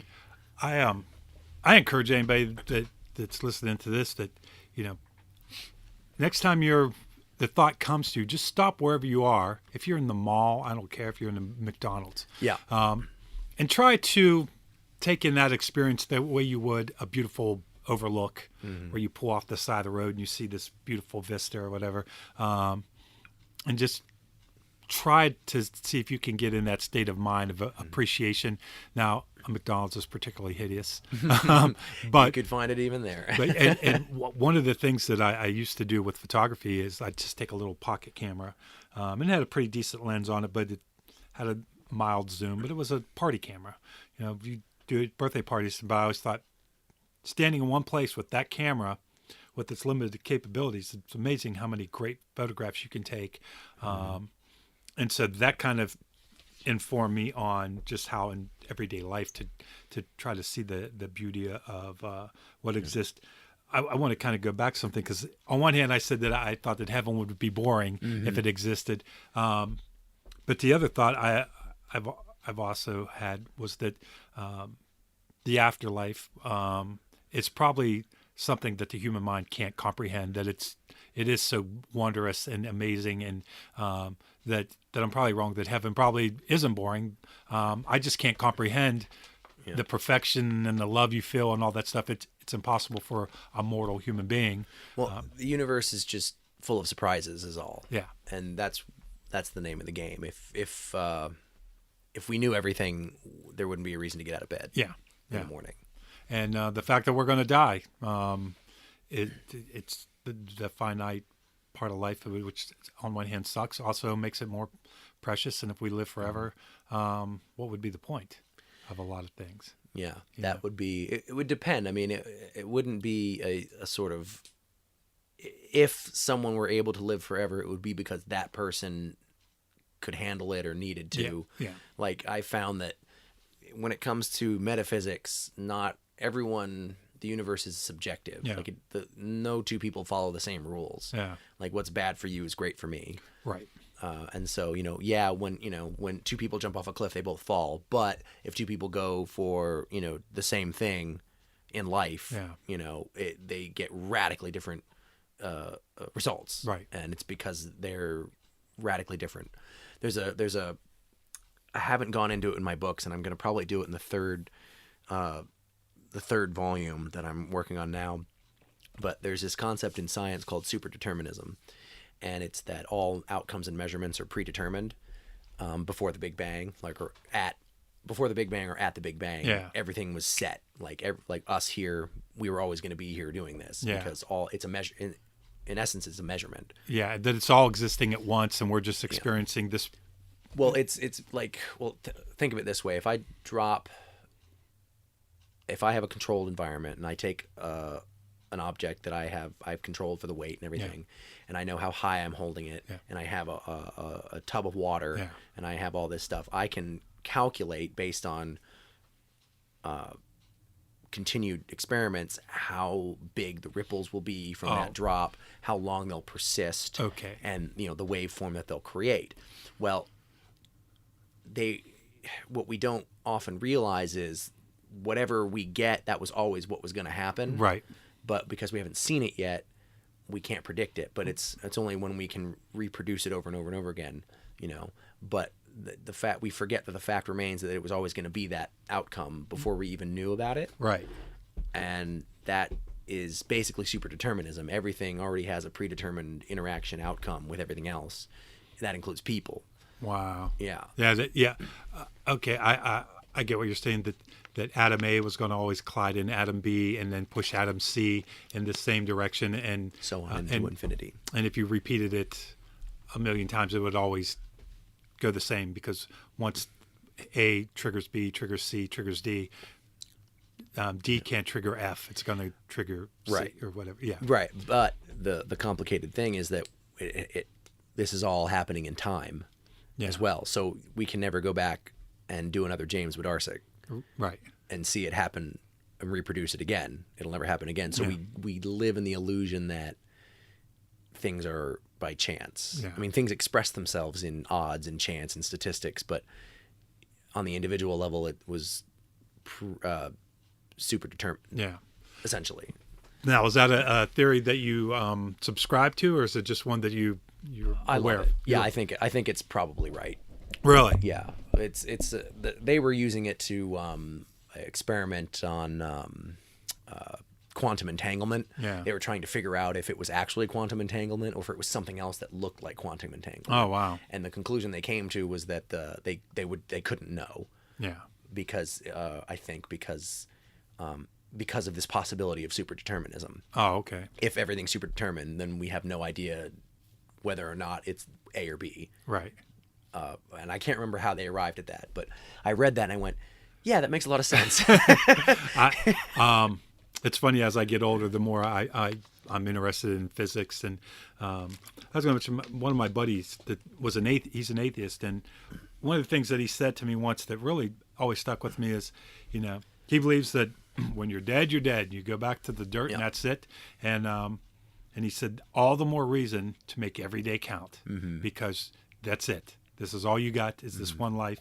Now, I don't know that I believe in atheism any more than I believe in any other theory of the afterlife. But I liked the fact that he used his belief to make the most of the life that he's living. It's an interesting leap that they make with that. Personally, atheists have fallen out of favor with me as of late. I don't really like the direction that they're going in a lot of ways. But with that, I mean, to me, it kind of sounds self-contradictory. If this is it, and there's nothing after, and you should make the most of it. I don't see how he's getting there, because if this is it, then who cares? Yeah. Yeah. What, making the most of what? Of what? Yeah. And I think that's Jordan Peterson makes this argument against nihilism, and he says because it's self-defeating. Yeah. Because if it comes back to, well, should you kill yourself or not? Because if nothing matters, then you must. Then you might as well. But you're acting as if things do matter. Yeah. And they can only matter if there's a continuation, if there's more to this life than just I'm awake for 80 years, gone. And then I heard one other thing. And this you have to think that you have to lean towards the idea that consciousness persists after death, and that is you can't have an experience of nothing. Yeah, nature abhors a vacuum, and so if I think if we can lock down what consciousness is, and if we can prove that it persists, then the rest will take care of itself. Well, and I always felt like just random molecules assembling together to make you and me, and that it doesn't explain things like love. And that's, someone would say, oh, that's your biology and your chemistry all working together. But yeah, there's a conscious element that we can't. The reason we can't get our finger on it is because of a principle where fire can't burn itself. Right. And you can't touch the tip of this finger with the tip of this finger. Right. There's an element that you can't get around because it is the thing that you're looking for. I think ultimately, like I mentioned before, that when it comes to atheism, I think to think that that there's nothing is as much hubris as to think that that where you're going to go. That God wants you to not be gay or any other religion. I think they're all full of shit. I think there's some good to be gained from religions in that moral compass and comfort in an afterlife and they kind of do the thinking for you. But to be 100% sure that what any one book says or what any one religion subscribes to, at the end of the day, I think it's a complete mystery. And anybody that thinks that they have it figured out really in any way, other than the way that makes sense and comforts them. I have my own beliefs of what I'd like it to be, but I also know that I'm probably completely wrong along with everybody else, and that's the way it was designed. So atheism, I kind of throw it in the bullshit pile with all the other religions as far as that goes. They would protest kicking and screaming about them being categorized as a religion, but it requires the same amount of faith. In the world of James Wodarcyk, it's as much a religion in that you think you got it figured out, pal, and you don't. Well, anything can become a religion. I mean, that's what the whole SJW thing is a religion, and that's one of the things I wanted to touch upon. That you were talking about the LGBTQ thing and the way people are adhering to it. That's because people are looking for a substitute. I agree. People have even said about CrossFit. That it's the community and that it's a physical thing. But I think you're right. I think as actual formal religion is on the decline, people are and that's because it hasn't been updated. It's almost been our culture hasn't been allowed to touch it and evolve it. And I heard it once said, the Bible hasn't been updated. Yeah. I mean, not since the New Testament hasn't been updated. And that was one of the reasons I wanted to write these books, because I'm like, I think I understand the need. I think I know what's missing. I think I get it. People need this kind of connection to their existence and their reality, and Christianity has stopped providing it. Yeah, because I will say that whether Jesus existed or not, and whatever you can say about the Bible, he said some cool stuff but just so out of touch with modern times that if you could dispense some of that wisdom in a more modern context and maybe add in other thinking throughout the ages, which is kind of what you've done. Yeah, I wrote a story about people updating not foolishly updating, what's the word? They were the hunters, right? No, that was a different story. Okay. That was the one I'm talking about. It's called The Eternal God. Okay. And it's about all these people. Every so many millennia, they go up to the mountain and they smash the Old Testament. They smash the tablets that have the laws inscribed, and they write new ones. Oh, okay. And then they're like, "Ha I've undone all that crap." And then he sits there and he sits down on the throne, not realizing that he's God now, you know, and then another 1,000 years comes up and somebody else is like, I'm tired of these tablets. I'm going to smash them. Smash those too. Save our people from these shackles, and it's just the same thing over and over again. It just keeps getting rewritten. We keep finding new things that need to be said, and then we follow them. I think and then they get outdated. Where your writing and some of the Eastern ways of thinking vary from Christianity and Islam and some of the other big religions, is that rather than telling you this is right and this is wrong, it's just a story that makes you think and lets you decide for yourself. And that's what it's supposed to be. And maybe that will be the future of spirituality in the world, as the old forms of religion where right and wrong, and they tell you that you're bad and things don't necessarily make sense, but just believe and don't ask. The next wave of things that you're kind of ushering in is figure it out for yourself, and or to temper that. That needs to be tempered, because the opposite of what we have now with religion and Christianity and the dogmatism and the tradition is New Ageism. And that's all over the place. And it's batshit crazy, because they don't have any tradition. It's not rooted in anything. They're just making it up as they go along. So it has to be tethered to something ancestral, and yes, it can evolve, but it can never be separated from those roots. And so Christianity sticks to the roots, but it doesn't grow its branches. I heard it once said, even Jesus got off the cross. you know. Yeah. So it doesn't. I see a problem when every time I drive past the church and it's like sermon, Jesus' crucifixion, like again. Yeah, right. Well, and I see what you mean about the New Age stuff where they're just kind of creating. It's almost like diet fads where they're creating it with no science backing it all. That's how they feel. Yeah, it's just this thought that pops in their head, and so it is a delicate balance between the two. You had mentioned Alan Watts earlier, and I just want to. Because I'm a big fan too, and if you listen to his chill step mixes on YouTube, I haven't listened to his chill step. I can't get enough of them. But I've listened to a bunch of his lectures, and I don't even know what time period he's from. I just 60s. He was big in the 50s through the 70s. He died in 73, 74. Most of his lectures come from the late 60s, early 70s. And you can just sit there and listen to this guy. He's usually addressing a group of people, and he just kind of cuts through the bullshit. Oh my God, he's amazing. And wherever you think he's headed, he's not. And it's thought provoking. And I haven't listened to good Alan Watts in a long time, but damn it. It's so good. I have a collection that I ripped from YouTube. I do too. I back in the day when you could download stuff from YouTube pretty easily. Mm-hmm. I have a whole folder on my computer. Me too. And his chill step mixes are just his lectures put to chill step, and then they'll like pause the dialogue to have like go on a riff. A little bit of music. Oh, really? Well, the music's throughout, but like maybe it'll hit like the drop or whatever, and then they'll like pause, and then it'll go back to calm, and then he'll start talking again. I'll have to check it out. And that is. I don't know. I love that more than I love just listening to him talk. Sure. I don't like listening to him just talk. Although his voice is phenomenal. Yeah. Like there's some people I can't take because I don't like their voice. I'll tell you. His is great. And it's deep, you know.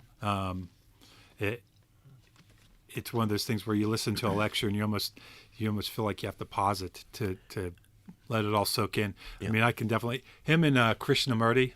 I've heard a bit of his. Yeah, yeah, a little bit harder to digest because his accent is really thick, and and for me, just the value of a different way of thinking, even if I don't completely buy into all of it or it doesn't ring true to me, I like being exposed to these different ideas, and but Alan Watts, if you think you might be interested in kind of the stuff we're talking about, in addition to buying the book that JD's written, listen to some Alan Watts.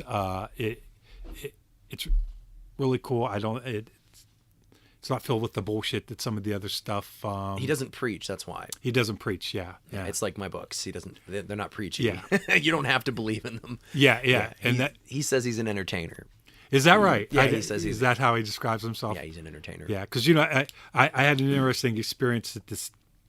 Out in the country at this outdoor concert, and this guy came up to me and he had the long beard. Oh boy. He was a white guy, but he had the long beard and the gray hair and the linen long flowing thing, and sounds like a douchebag. Oh yeah, and he was saying that he was a guru that came from a long unbroken line of a guru, and I was telling him that's kind of getting. He goes, "Oh no, you have to have a guru. Do you have a guru? You have to have a guru."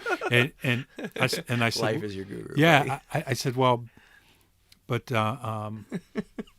You know, even the Buddhists said, "Don't follow me." You know that be your own guidepost and all this. Yeah. And so the fact that I think you're doing it wrong, dude, and he just kind of got real mad at me.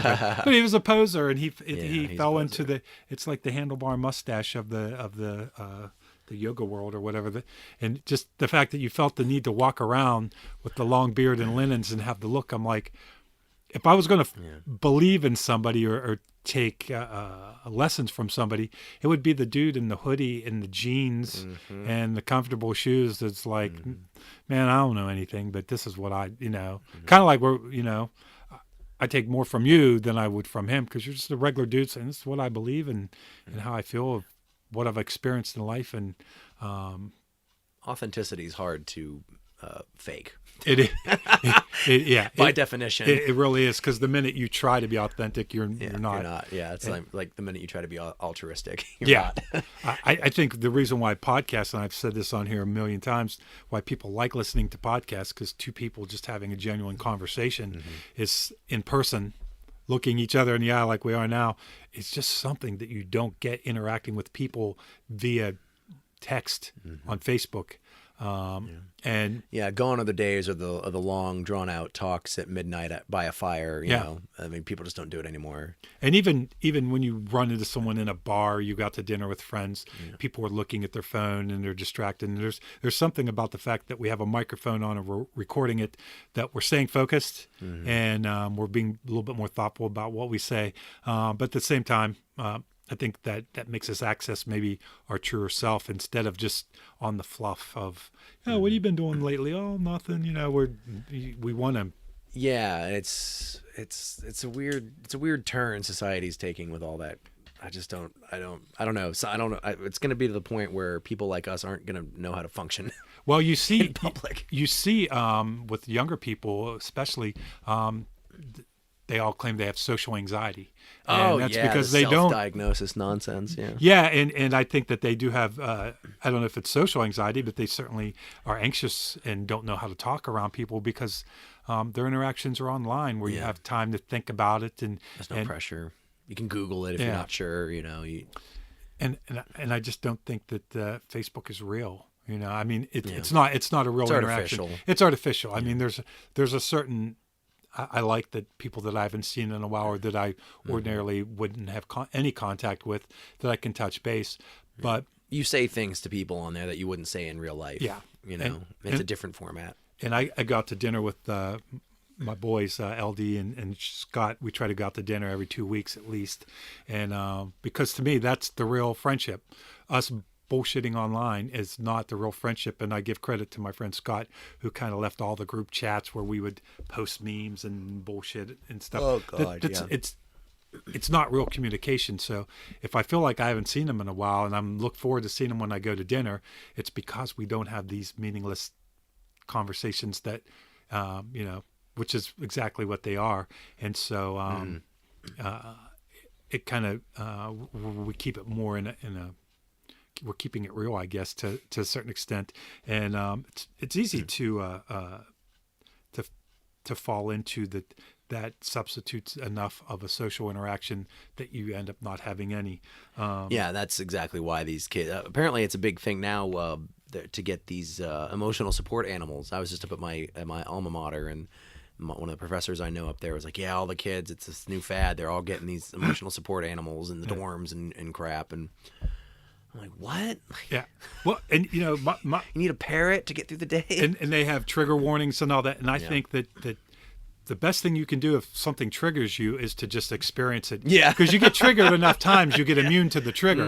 If you hide away from that thing that triggers you, get weaker. If you feel like you need an animal to get through the day, then what happens when you don't have that animal? Exactly. The best thing you can do for that person is help them tough it out. To the point where, I guess some people truly probably need it. If you have PTSD, right. If you have a severe condition, but in general, the best thing you could do is buck up and be self-sufficient. Again, I go back to kind of roughing it and going camping and getting soaking wet on a motorcycle trip is, you got to have some of those experiences.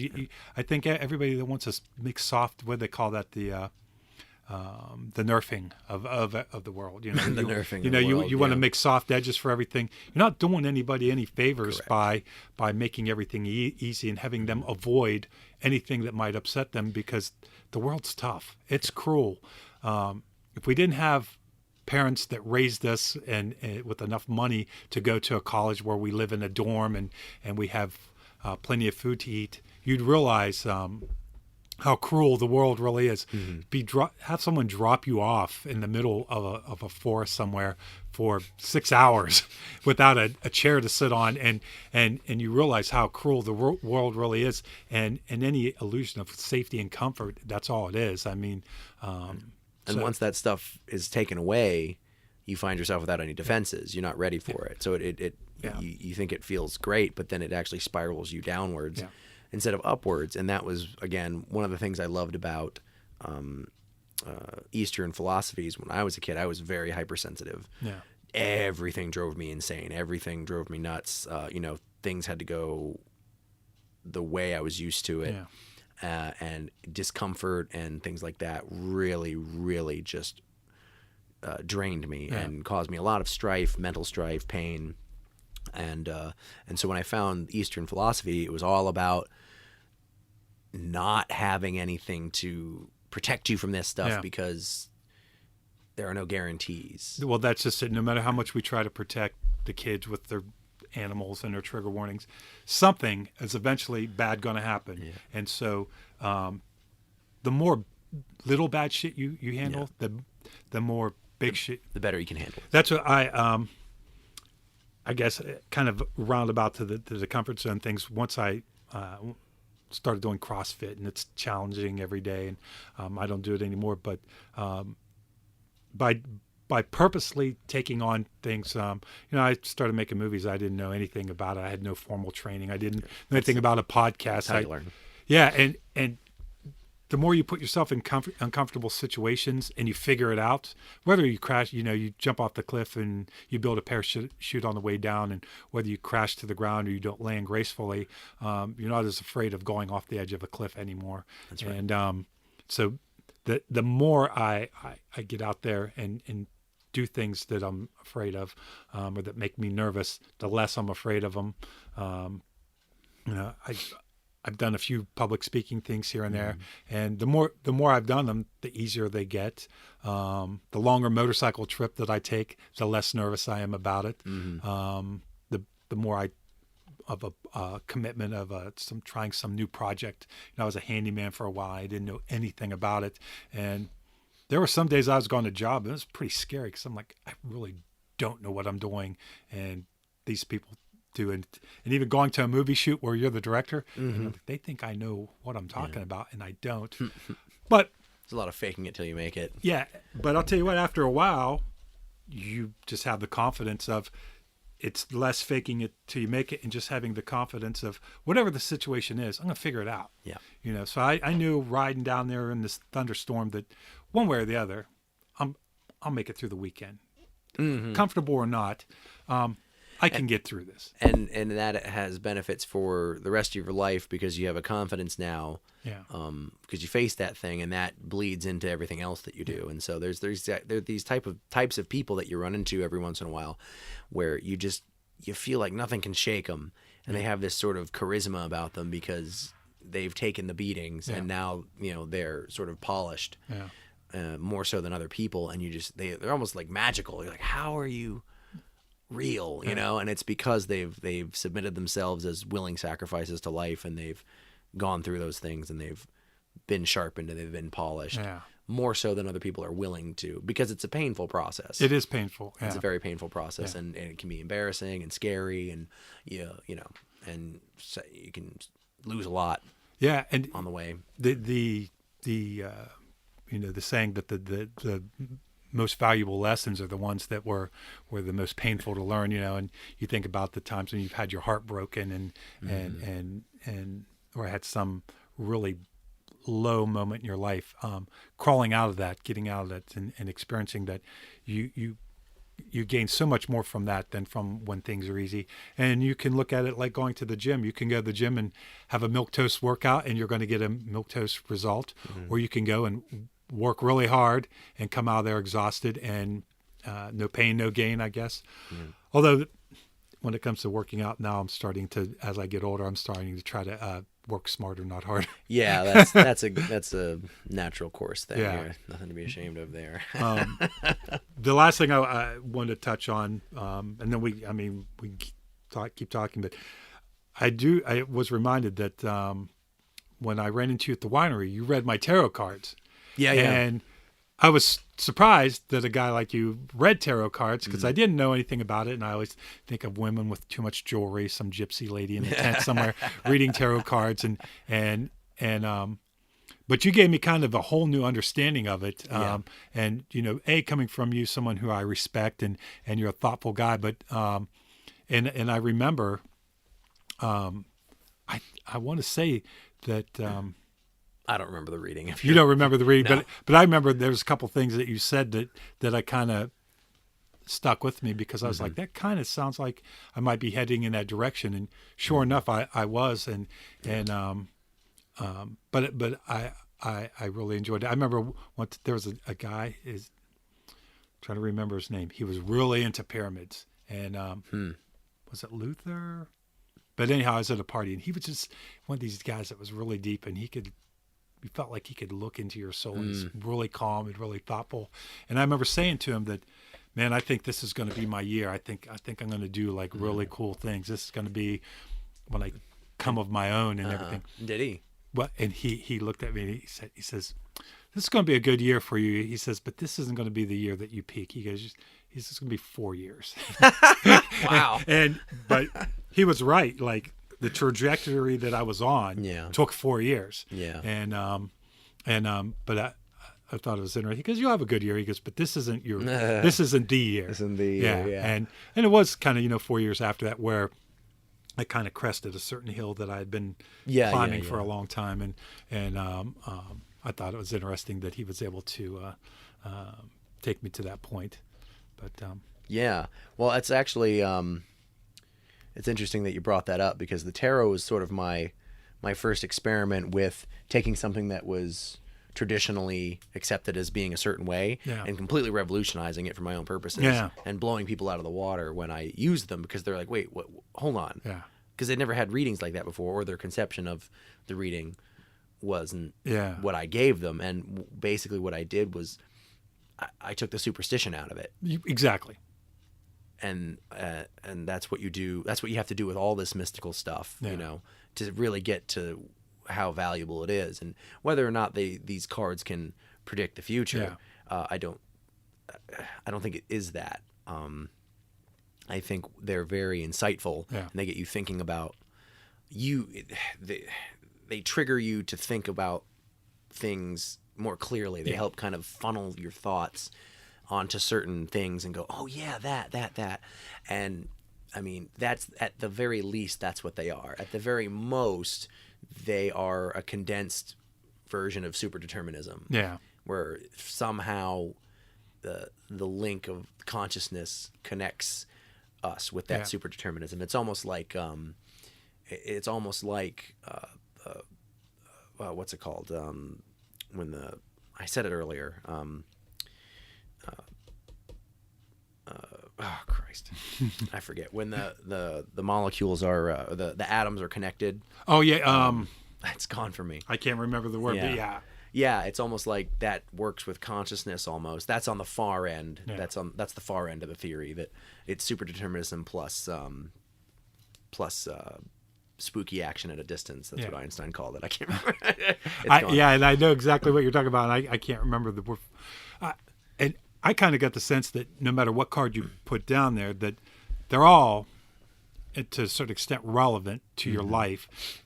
You just need to think about it in that context. It depends on the deck. Yeah, you have to think about it in the context, but it also depends on the deck. Like there is just some awful, terrible decks that are just like the rabbit deck. It's like, what does this have to do with anything? Yeah.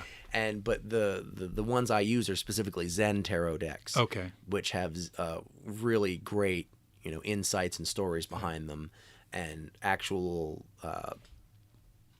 it has a very solid construction to the metaphysics of the Eastern thought process, know, and so there's meat to it. It's not just some floofy, it's the Knight of Coins, and you're like, what does this mean? What is this thing? Yeah, how does it relate to anything? It actually hooks into real life, has practical application just at base, and then you're able to weave that into your complex life. Yeah.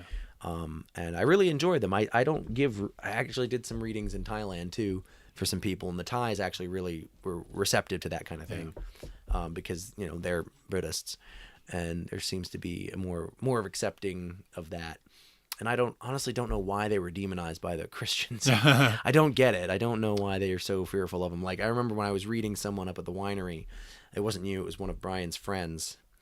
And there was this guy at another table who saw us doing that and got really scared and just like wanted to not be in the same area as us. And I'm like, well, who did this to I think people? that the whole basis of Christianity the human side of it, the church side of it, is that it's about power and control, and so anything that is outside of that challenges it, weakens it. So if you're brought up in a religion like I was, anything outside of that has to be bad, because you have to keep that superstructure going. You have to keep that going, and so the Jesus needs to be a connected to everything type of idea. If we said, oh, well, you can believe in Jesus, but you can also believe in Buddha, that weakens the power of the Christian church.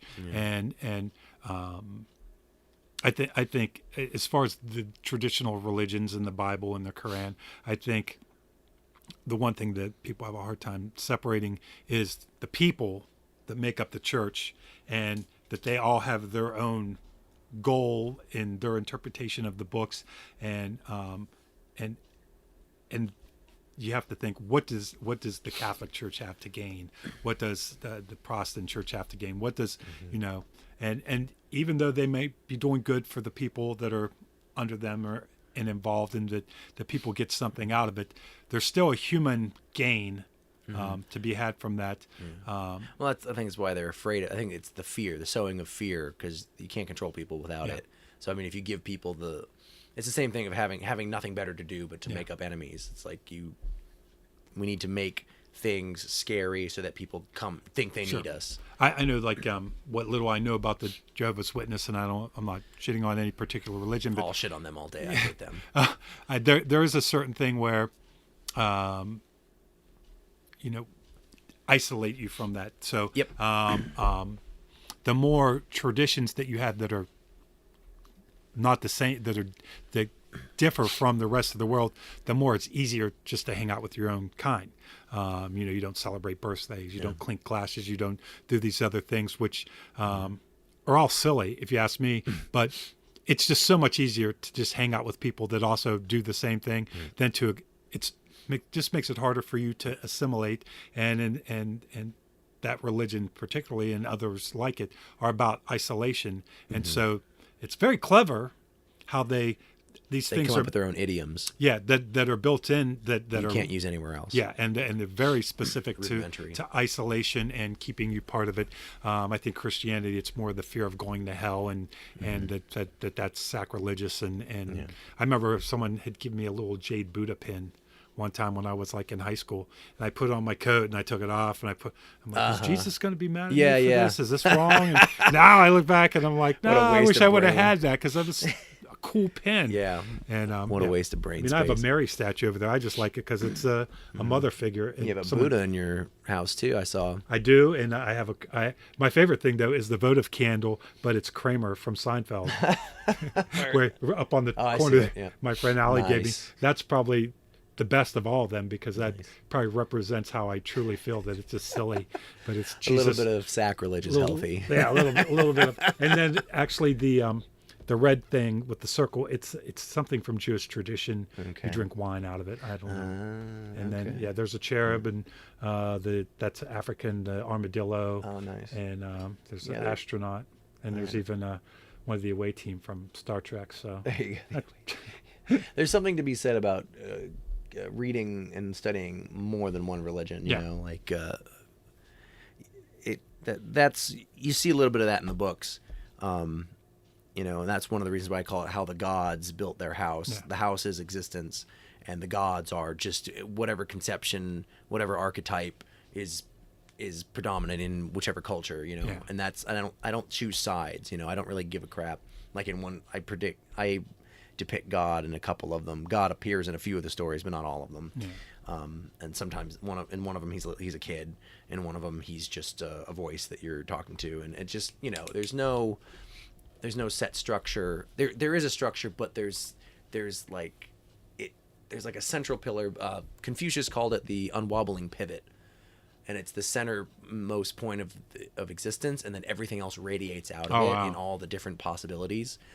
And so that's basically what I'm running with, is like the Junyung, the unwobbling pivot. There's one single sort of center line, and it's kind of hard to get to and put our finger on it, but out from it comes all the different expressions, and that I think is a parallel to the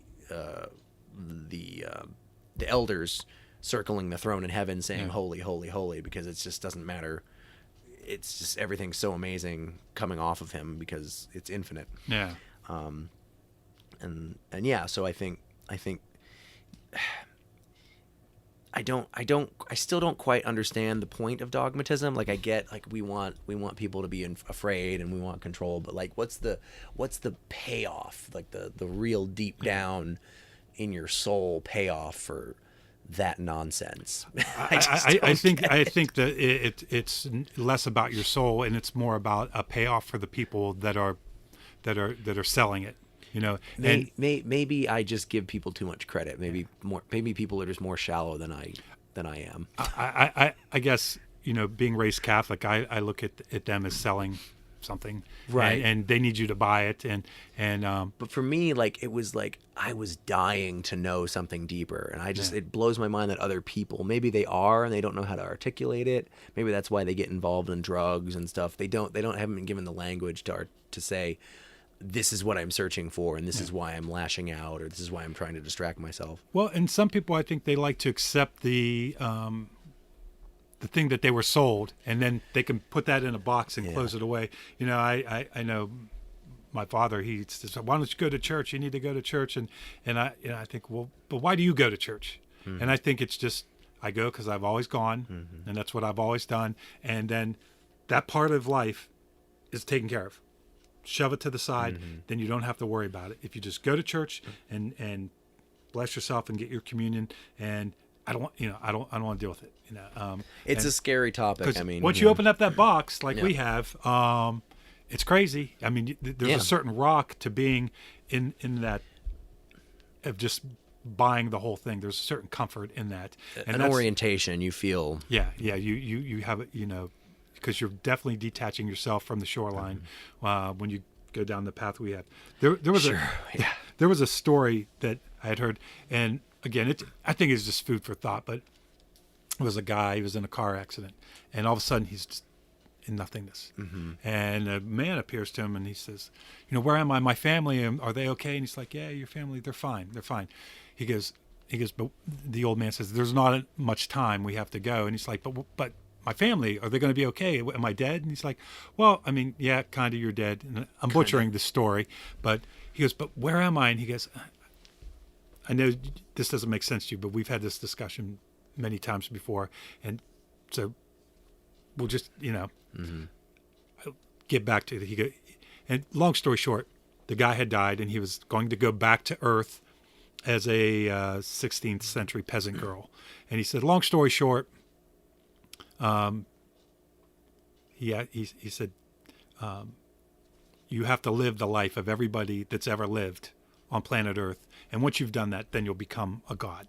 And so when you die, it's like, all right, okay, there's a couple minutes to orient yourself, but you're going back in. But the thought that I loved about it was the fact that that every life that's ever been on the earth, that I'm going to experience that not that I'm not, but that I'm just an expression of the same being, and I'm talking to you, and the fact that and there's other religions and spiritual thought that we're all part of a collective, but you know, the idea that the person that I'm hating, that I'm yelling at, that's just another version of me. Well, you wouldn't be able to know who you were if it not for him. Yeah. Self implies other implies self. And that's one of the first things I learned about other religions. I used to be Christian, and so I kind of stayed away from all that. But I had a religion class in college, and one of the things I learned was the Hindu religion, where Brahma is the head god, and whenever he goes to sleep, he creates the world, and whenever he wakes up, the world ends. Oh. Well, that's analogous of a dream. Yeah. It's one God dreaming all of this, and when he wakes up, the world ends because the dream ends. That's what happens when you're dreaming and you wake up. Your dream ends. And so that was the Hindu. I'm very fond of that sort of construction of the world, where it is, because that's really the only way things make sense. Like people, like Christians, wrestle with the problem of evil and justice, and, you know, how could God do this? Well, if everybody's God and it's just a dream, and it is doing it to himself. Yeah. And at the end, there's no one to point the finger at. Well, and that's the only way it really makes sense.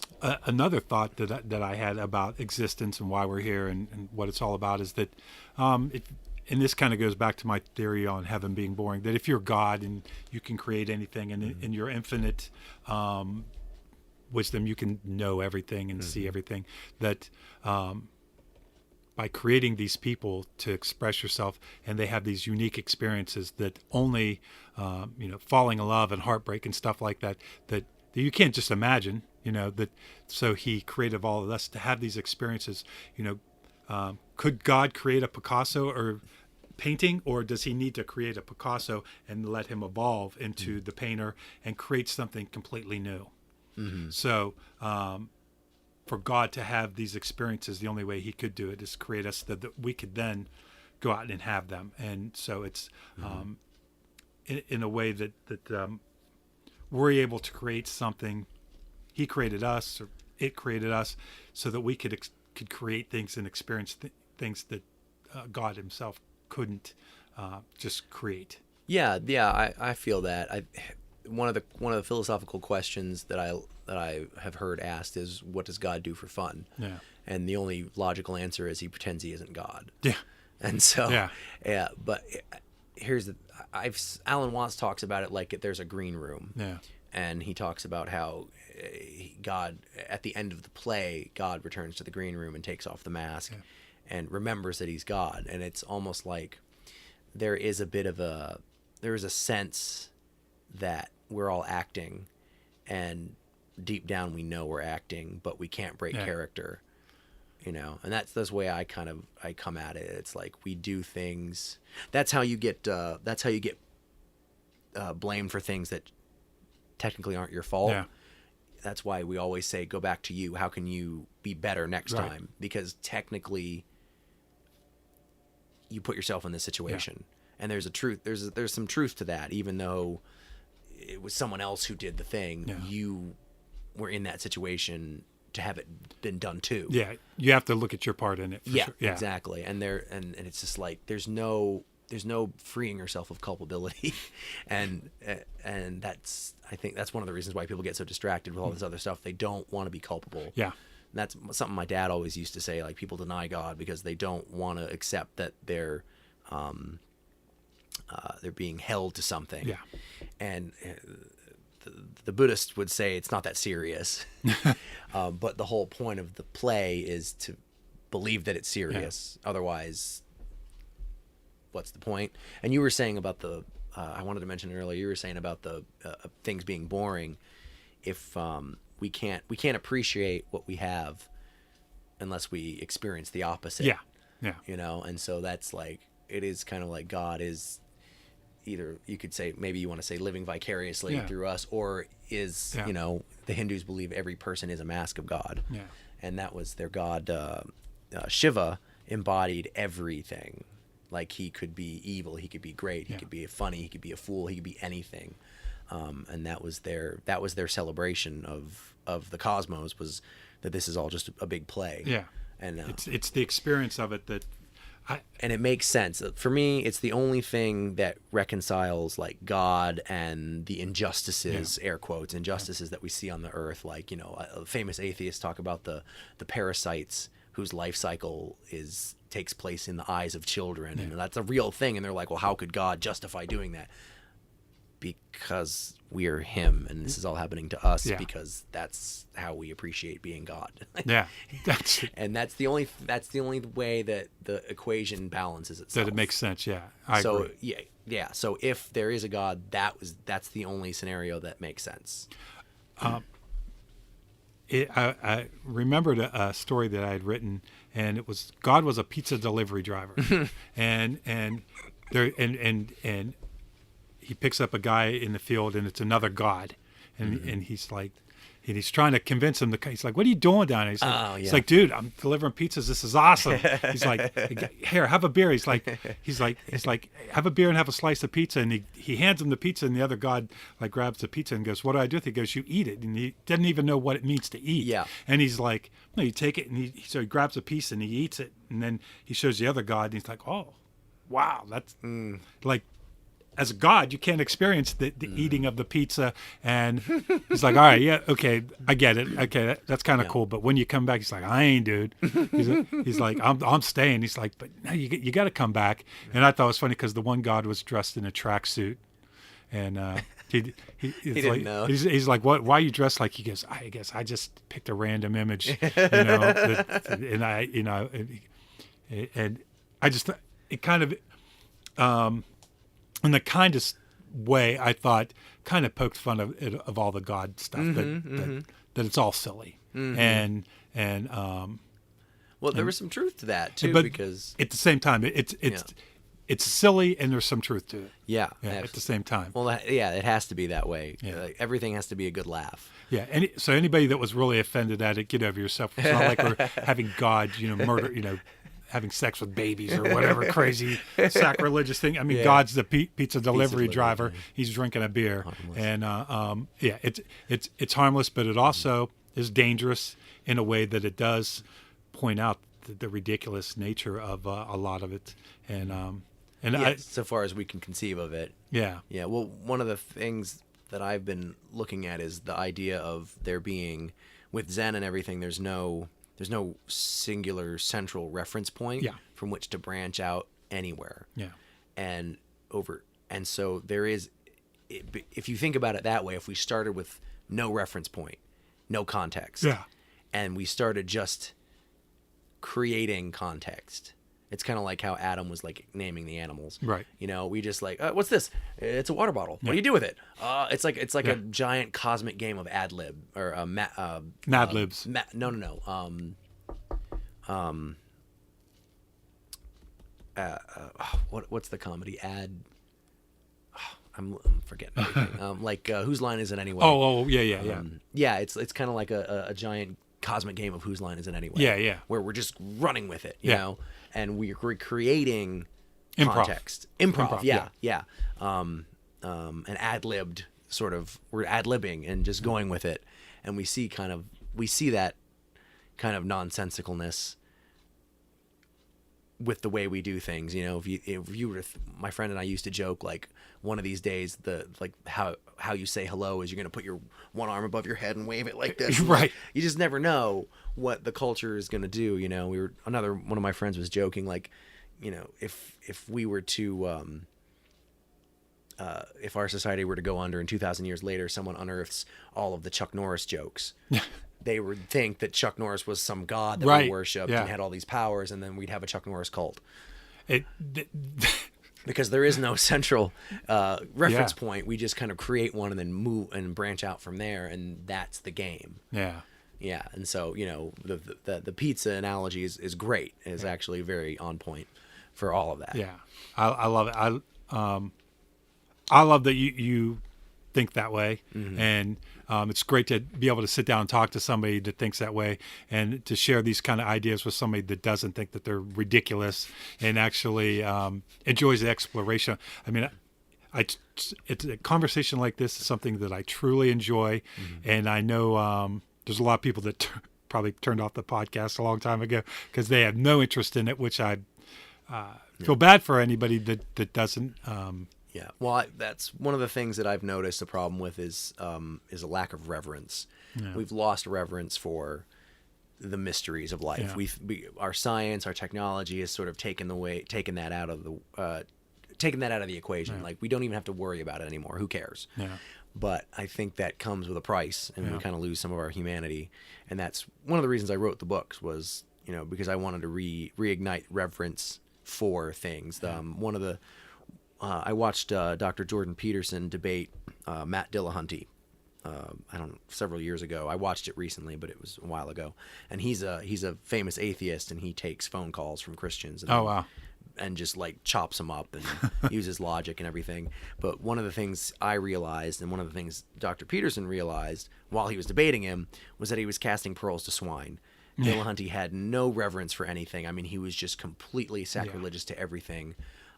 Had no interest in debating anything deep. It was all surface level. How can I make this look as ridiculous as possible? And at one point in the debate, Peterson had his basically his head between his legs, just like really sulking, just because he'd realized what a tragedy this was. Yeah.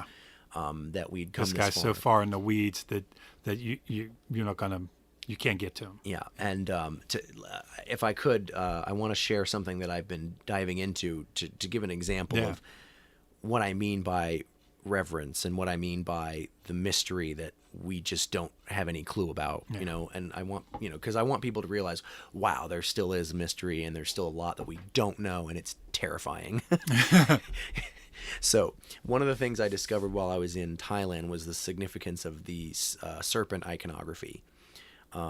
That's prevalent in those Eastern cultures, including Hinduism. So the first thing that piqued my interest was the statue image of Buddha with the seven-headed serpent around his head. Yeah. And he's actually sitting on the coils. The serpent is coiled. He's using it as a chair, and the head of the serpent is over top of him. And it's 7 heads, and it's like a cobra. It's got hoods. And I did some research on that, and I found out that it's called Naga Buddha, and the story behind it is that that's when he first became enlightened. Okay.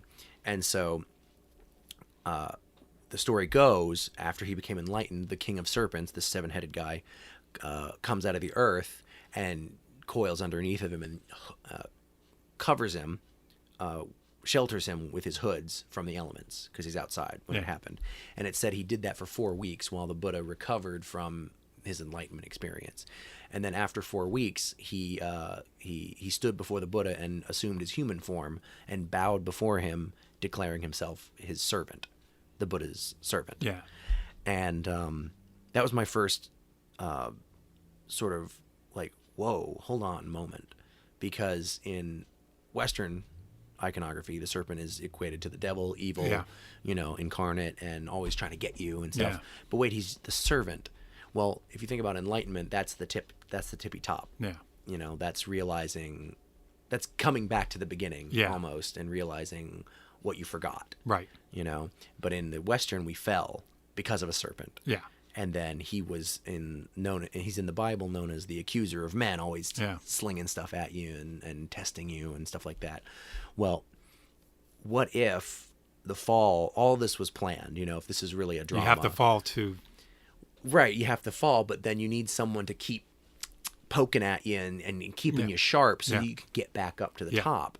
And so what if this, devil person was really just a servant, secretly disguised as the enemy, but once you realize that you're okay, once you get back to the top, he goes, surprise. That's like the opposite of my story where the guy's helping him rush to the beginning. He thinks he's the friend, and he's actually the enemy. Right. That's funny. Well, you could look at it either way. Yeah, your friend enemy could then be an enemy friend, because that's the way the Buddhists think. It's circular. Like cause is effect, but effect is also a cause. Like death implies life, life implies death. It's circular. There is no life without death, and right. But it keeps going. It's not like it's life then death then end. No, it's life death for infinity. Yeah, because one implies the other. It goes both ways. One thing I love about Buddhism, and that when I first started learning about it, was that you have Jesus that was born poor and became the king, and suffered and died, and whereas Buddha was a king. That's good. Who chose to be poor, and Jesus, in the end, is this heralded God-like figure, and Buddha, in the end, was like, I'm just like you. I just happen to hit this other level, but we're the same. You can do everything I've done. You can do, and so he went from this person on high to become the most common, down-to-earth person, and I think their journeys are completely opposite. And so that kind of goes into what you're saying about the serpent as well. They're almost the yin and yang of each other. The yin and yang is a profound symbol. Yeah. They did a really good job of creating that. I like it beyond. I would never get a tattoo of it because I think now it's become kind of cliche and cheesy. but the idea that there's good and bad and everything, and that you have to experience hunger to really enjoy a good meal and everything in life. I think if you learn to look at it that way, there's a yin and yang and everything. Yeah. And once you learn to do that, when you're in the negative side, you take comfort in the fact that means that there's a positive side to that somewhere that's around the corner. The downside is that when you're on the positive side, you know what's waiting for you at the next turn around the wheel. Yeah. But it all balances out, and if it was gray, if it wasn't that little squiggly line separating the two, they would just blend together. It'd be gray, and that would be boring as fuck. Yeah, well, there'd be no contrast, and you can't see anything without contrast. Yeah. And so, that's why they talk about non-attachment, because it does go from good to bad to good to bad, good to bad. And that was one of the things I realized about the yin yang. One of the reasons why it's so profound is it's saying it's a complete argument against social justice and do-goodery, because it's saying there's already a balance of good and evil. Yeah. Anytime you try to add good to the equation, more evil will get added. Yeah. And consequently, any more evil that's done, more good will be. And I'm using good and evil loosely. But it is true. What you try to suppress, what you resist, persist is true. And I think I too like Jordan Peterson and a lot of the suppressions of culture, and it's interesting to see where I think that in general, I used to think of myself as a liberal, but now that I've seen the direction that the liberals are going in, it's almost embarrassing to attach yourself to that, because they, in many ways, they now have the ring of power, and you're using it to persecute the people that don't have the ring as much as before, and maybe that's just a natural cycle of it. But I remember talking to somebody once about unions, and I said, yeah, but now that the employees, they have the power, should they try to screw the corporation? Should they try to screw management? Hell yeah, they should. They got screwed for all well, as long as you're screwing them and they're screwing you, someone's always getting screwed. The logical way to do that is, once you have the power, you say, we're going to stop the screwing. We're going to be leveled and measured and put an end to this. And and realize that what's good for management and labor is, because what this is kind of going off track, but what ended up happening is at one time the companies abused the workers and got the better of them, and they unionized and they had some power, and then they abused it and they ran the companies out of business, and that mentality is self-defeating. So and that's what you see happening in all segments of life. And so I think that's where you see liberalism is kind of dealing with that right now, where it's in fashion. And I think having a president like Trump is ammunition for them, but I think also suppression of conservative thought, a lot of which I'm not a fan of, but I don't believe in suppressing it, because I think you want it out in the open, and you want to. One of the things that upsets me the most is that you can't even have discussions about certain things. The idea of mansplaining. Me and you, we can't talk about women's issues, and it has another name. It's fascism. Fascism. Yeah, it is. It's fascism. Do we have the same basis of knowledge that women have to discuss women's issues? No. Yeah. But should we be allowed to be moronic male monkeys and have the conversation? Yes. Well, if they ever want us to come to an understanding of their plights, then we need to. Yeah. If we're supposed to get into touch with what they're going through, then we have to talk about it. And maybe some men are going to stumble more than others when they do talk about it. And one of the reasons is because feminazis have been barring us from having an opinion. Right. And so, of course, and there again, you're going to have an issue where you're spiraling downward and getting weaker instead of going up and getting stronger. And, they're sort of perpetuating their own misery. Yeah. because they can't get it through their heads that everyone needs to have free speech to talk about things. Well, and I guess my thought is that men and women and liberals and conservatives and Jews and Muslims, and we all have way more in common. The fact that we're human beings on planet Earth. Same species. And we're the only intelligent things in the universe that we know of. Yeah. And from that standpoint, if you take all the human beings that are alive right now compared to the rest of the universe, we have almost everything in common. And so these little differences that we bicker over are kind of ridiculous. And not that it's not important to have social change and to advance forward and that, but I and maybe this is just the growing pains that we're experiencing as we try to sort things out. But I think some of that. Yeah. I think that most human beings are in the middle somewhere, and it's the people on the outside that are yelling really loud. But I think there's a certain understanding that men don't have of women and women don't have of men. But I think in general we're all getting along. We're not fighting each other. You don't see men en masse pushing women off of buildings and women stabbing men randomly on the street because we all hate each other. The same goes for people who support Trump and don't support Trump. We're not duking it out in the aisles of the grocery store for the most part.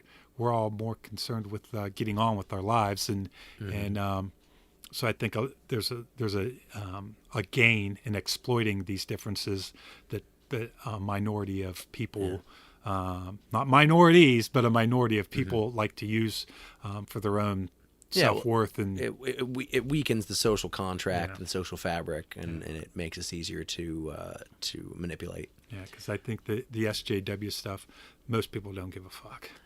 Yeah, they're falling out of fashion pretty quick. It is that. Well, and that is funny. It's kind of come and gone, and there'll probably be a blowback now where it's going in the other direction. And there's a pendulum effect to a lot of that. And that's why I like Jordan. I think he's reasonable and rational, and I've always said that the next candidate that I think would do good for president of the United States would be someone so middle of the road that you couldn't claim that they were one thing or the other, and that they were so damn reasonable that everybody kind of liked him and disliked him at the same time. And because I think that's the opposite of kind of what we have now. It's a shame he's Canadian. I'd vote for him. yeah, right. He got me making my bed every morning. Oh, I still don't do that. I recently went through the whole upstairs of my house and threw away a bunch of stuff and tidied up everything else. So when my downstairs is always chaotic because it's where I live, but really I only sleep upstairs. And so I got it down to like when I walk through there's not a sock laying on the floor. It's almost my sanctuary, right? I keep it tidy. So that when I lay down at night and I go to shut off the light, I'm like, oh, shit, I should take that dish downstairs, or I should pick up that thing up, or I should do that thing. No, there's nothing to do. The bed's made, the room's basic and simple and very empty, more or less. And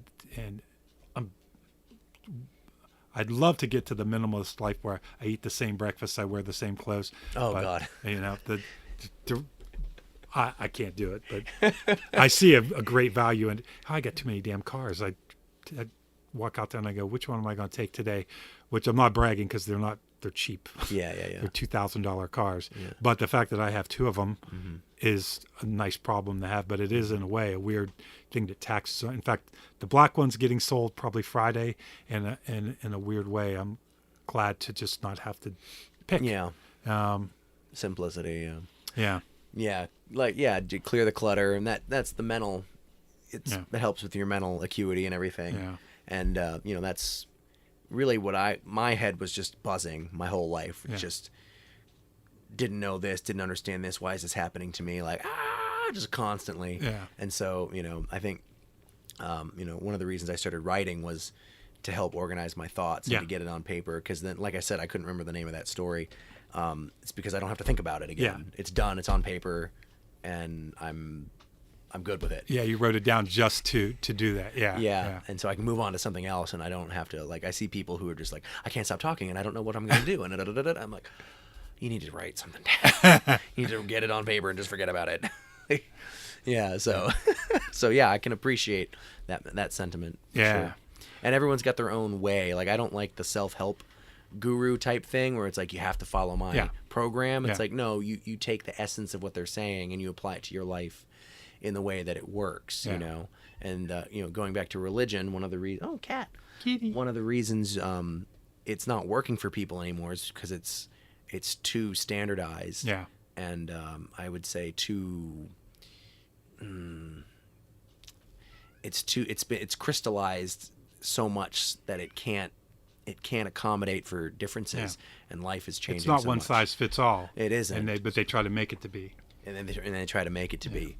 But yeah, I think the future will be, people who have a love for this thing. I think more people are going to wake up and realize we need to go back to this, but it needs to not be the same as what it was. And then they'll be able to start gleaning like from the East. Yeah. One of the big things that I think people always talk about, especially the internet, the intellectual dark web, the IDW. Yeah. They talk about what the difference between the West and the East is. Well, I think I figured it out. I think the West got really good at getting people to focus on what needs to be done, and our ethos was all about personal responsibility and holding yourself accountable and everything, and achieving something for yourself and taking care of people and all that sort of thing. But at the end of it, we don't know what to do once we've done all that. Yeah.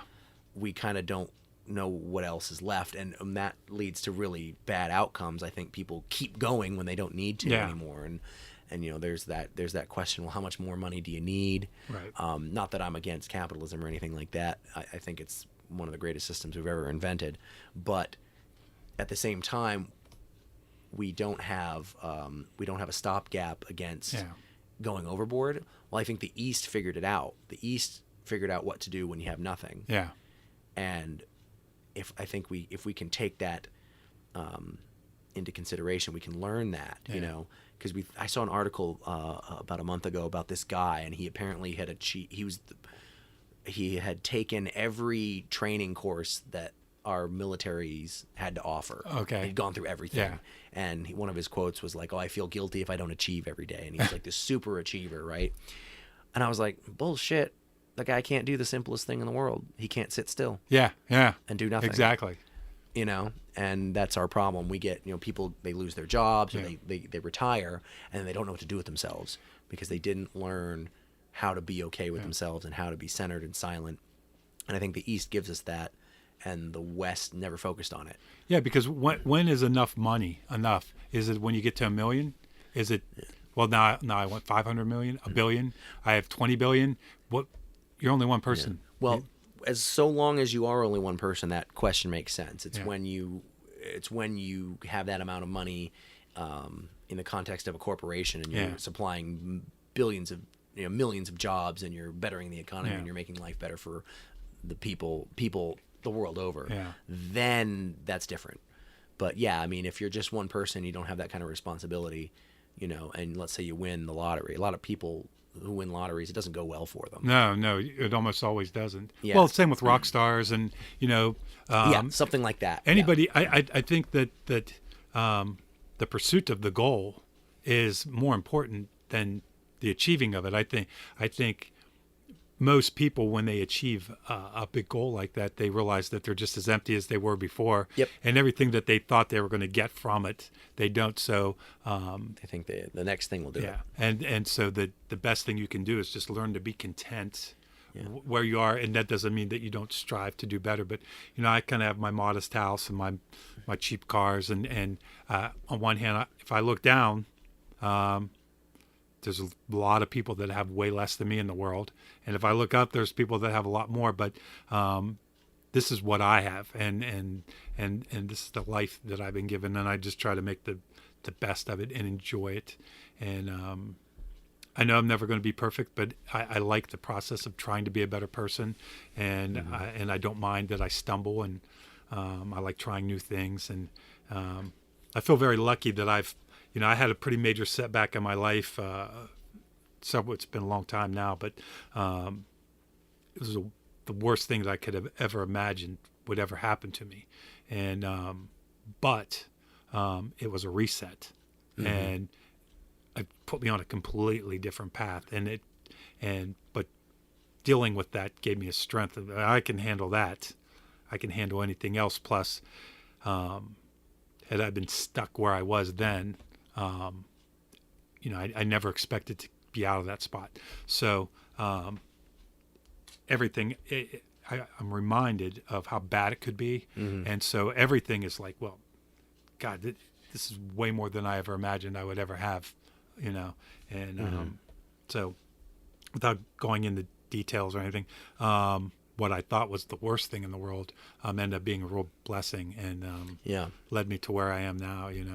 So. Well, there's a story about that where a farmer loses a horse. I know this. I love that story. Yeah. And well, let's finish up we'll tell the story together. He loses a horse, right? Yeah. So his neighbor says, "Oh, that's terrible. You lost your horse." That's right. He says, "Maybe." and then the next day, the horse comes back. And he brings a bunch of other horses with him, and the neighbor says, what a great blessing, And he says, well, maybe. Yeah. And then the next day, his son is trying to break one of the horses, and the horse kicks and bucks and knocks him off, and he breaks his leg. Yeah. And the neighbor says, oh, that's terrible. And the man says, maybe. So the next day, the army comes to draft all the eligible men, but his son's leg was broken, and he doesn't have to go off to war. And the man says... Well, the villagers come out and say the same thing. Oh, how fortunate. Yeah. And he says, maybe. And on and on and on and on and on. Yeah. And it's that's a great way to end, because that is a very impactful story. And it's a great way to kind of view the trials and tribulations of life and all that stuff. Yeah, that's been an important story for me. It really helps me get through stuff. And I think that's how God would handle literally everything. Like... God, please don't let this be the end. Maybe. Man, I'm so glad you brought that up, because that is an amazing and simplified way to look at things, and powerful at the same time. The book is called How the Gods Built Their House, Volume 1 and 2. You can buy the book on Amazon. It's not very expensive, and it's well worth every penny. You can download it for Kindle, and it's available on paperback as well. So get yourself a copy, and you'll be glad that you did. It's a nice, easy, fun read. Read a little bit every night before you go to bed, and go to sleep with happy thoughts. And Volume 3 is coming soon. Good. Looking forward to it. JD, thanks, man. I appreciate you coming on, and I was looking forward to this conversation from the moment we mentioned it, and it did not disappoint. So yeah, it was pretty serendipitous us running back into each other again like that. So it was pretty cool. All right, everybody. Hey, thank you for sitting with us this whole time and tuning in. And sorry I've been gone for so long. I've got another one scheduled, I think, for a couple weeks. So hopefully I'll be back more and more this year. Who knows? I don't know if 2020 will be the year that I really get into podcasting, or if I just dip my toes in the water. But I only do it when it feels right, and you wouldn't want me here if I did it just because I felt like I had to. And until the next time, see ya.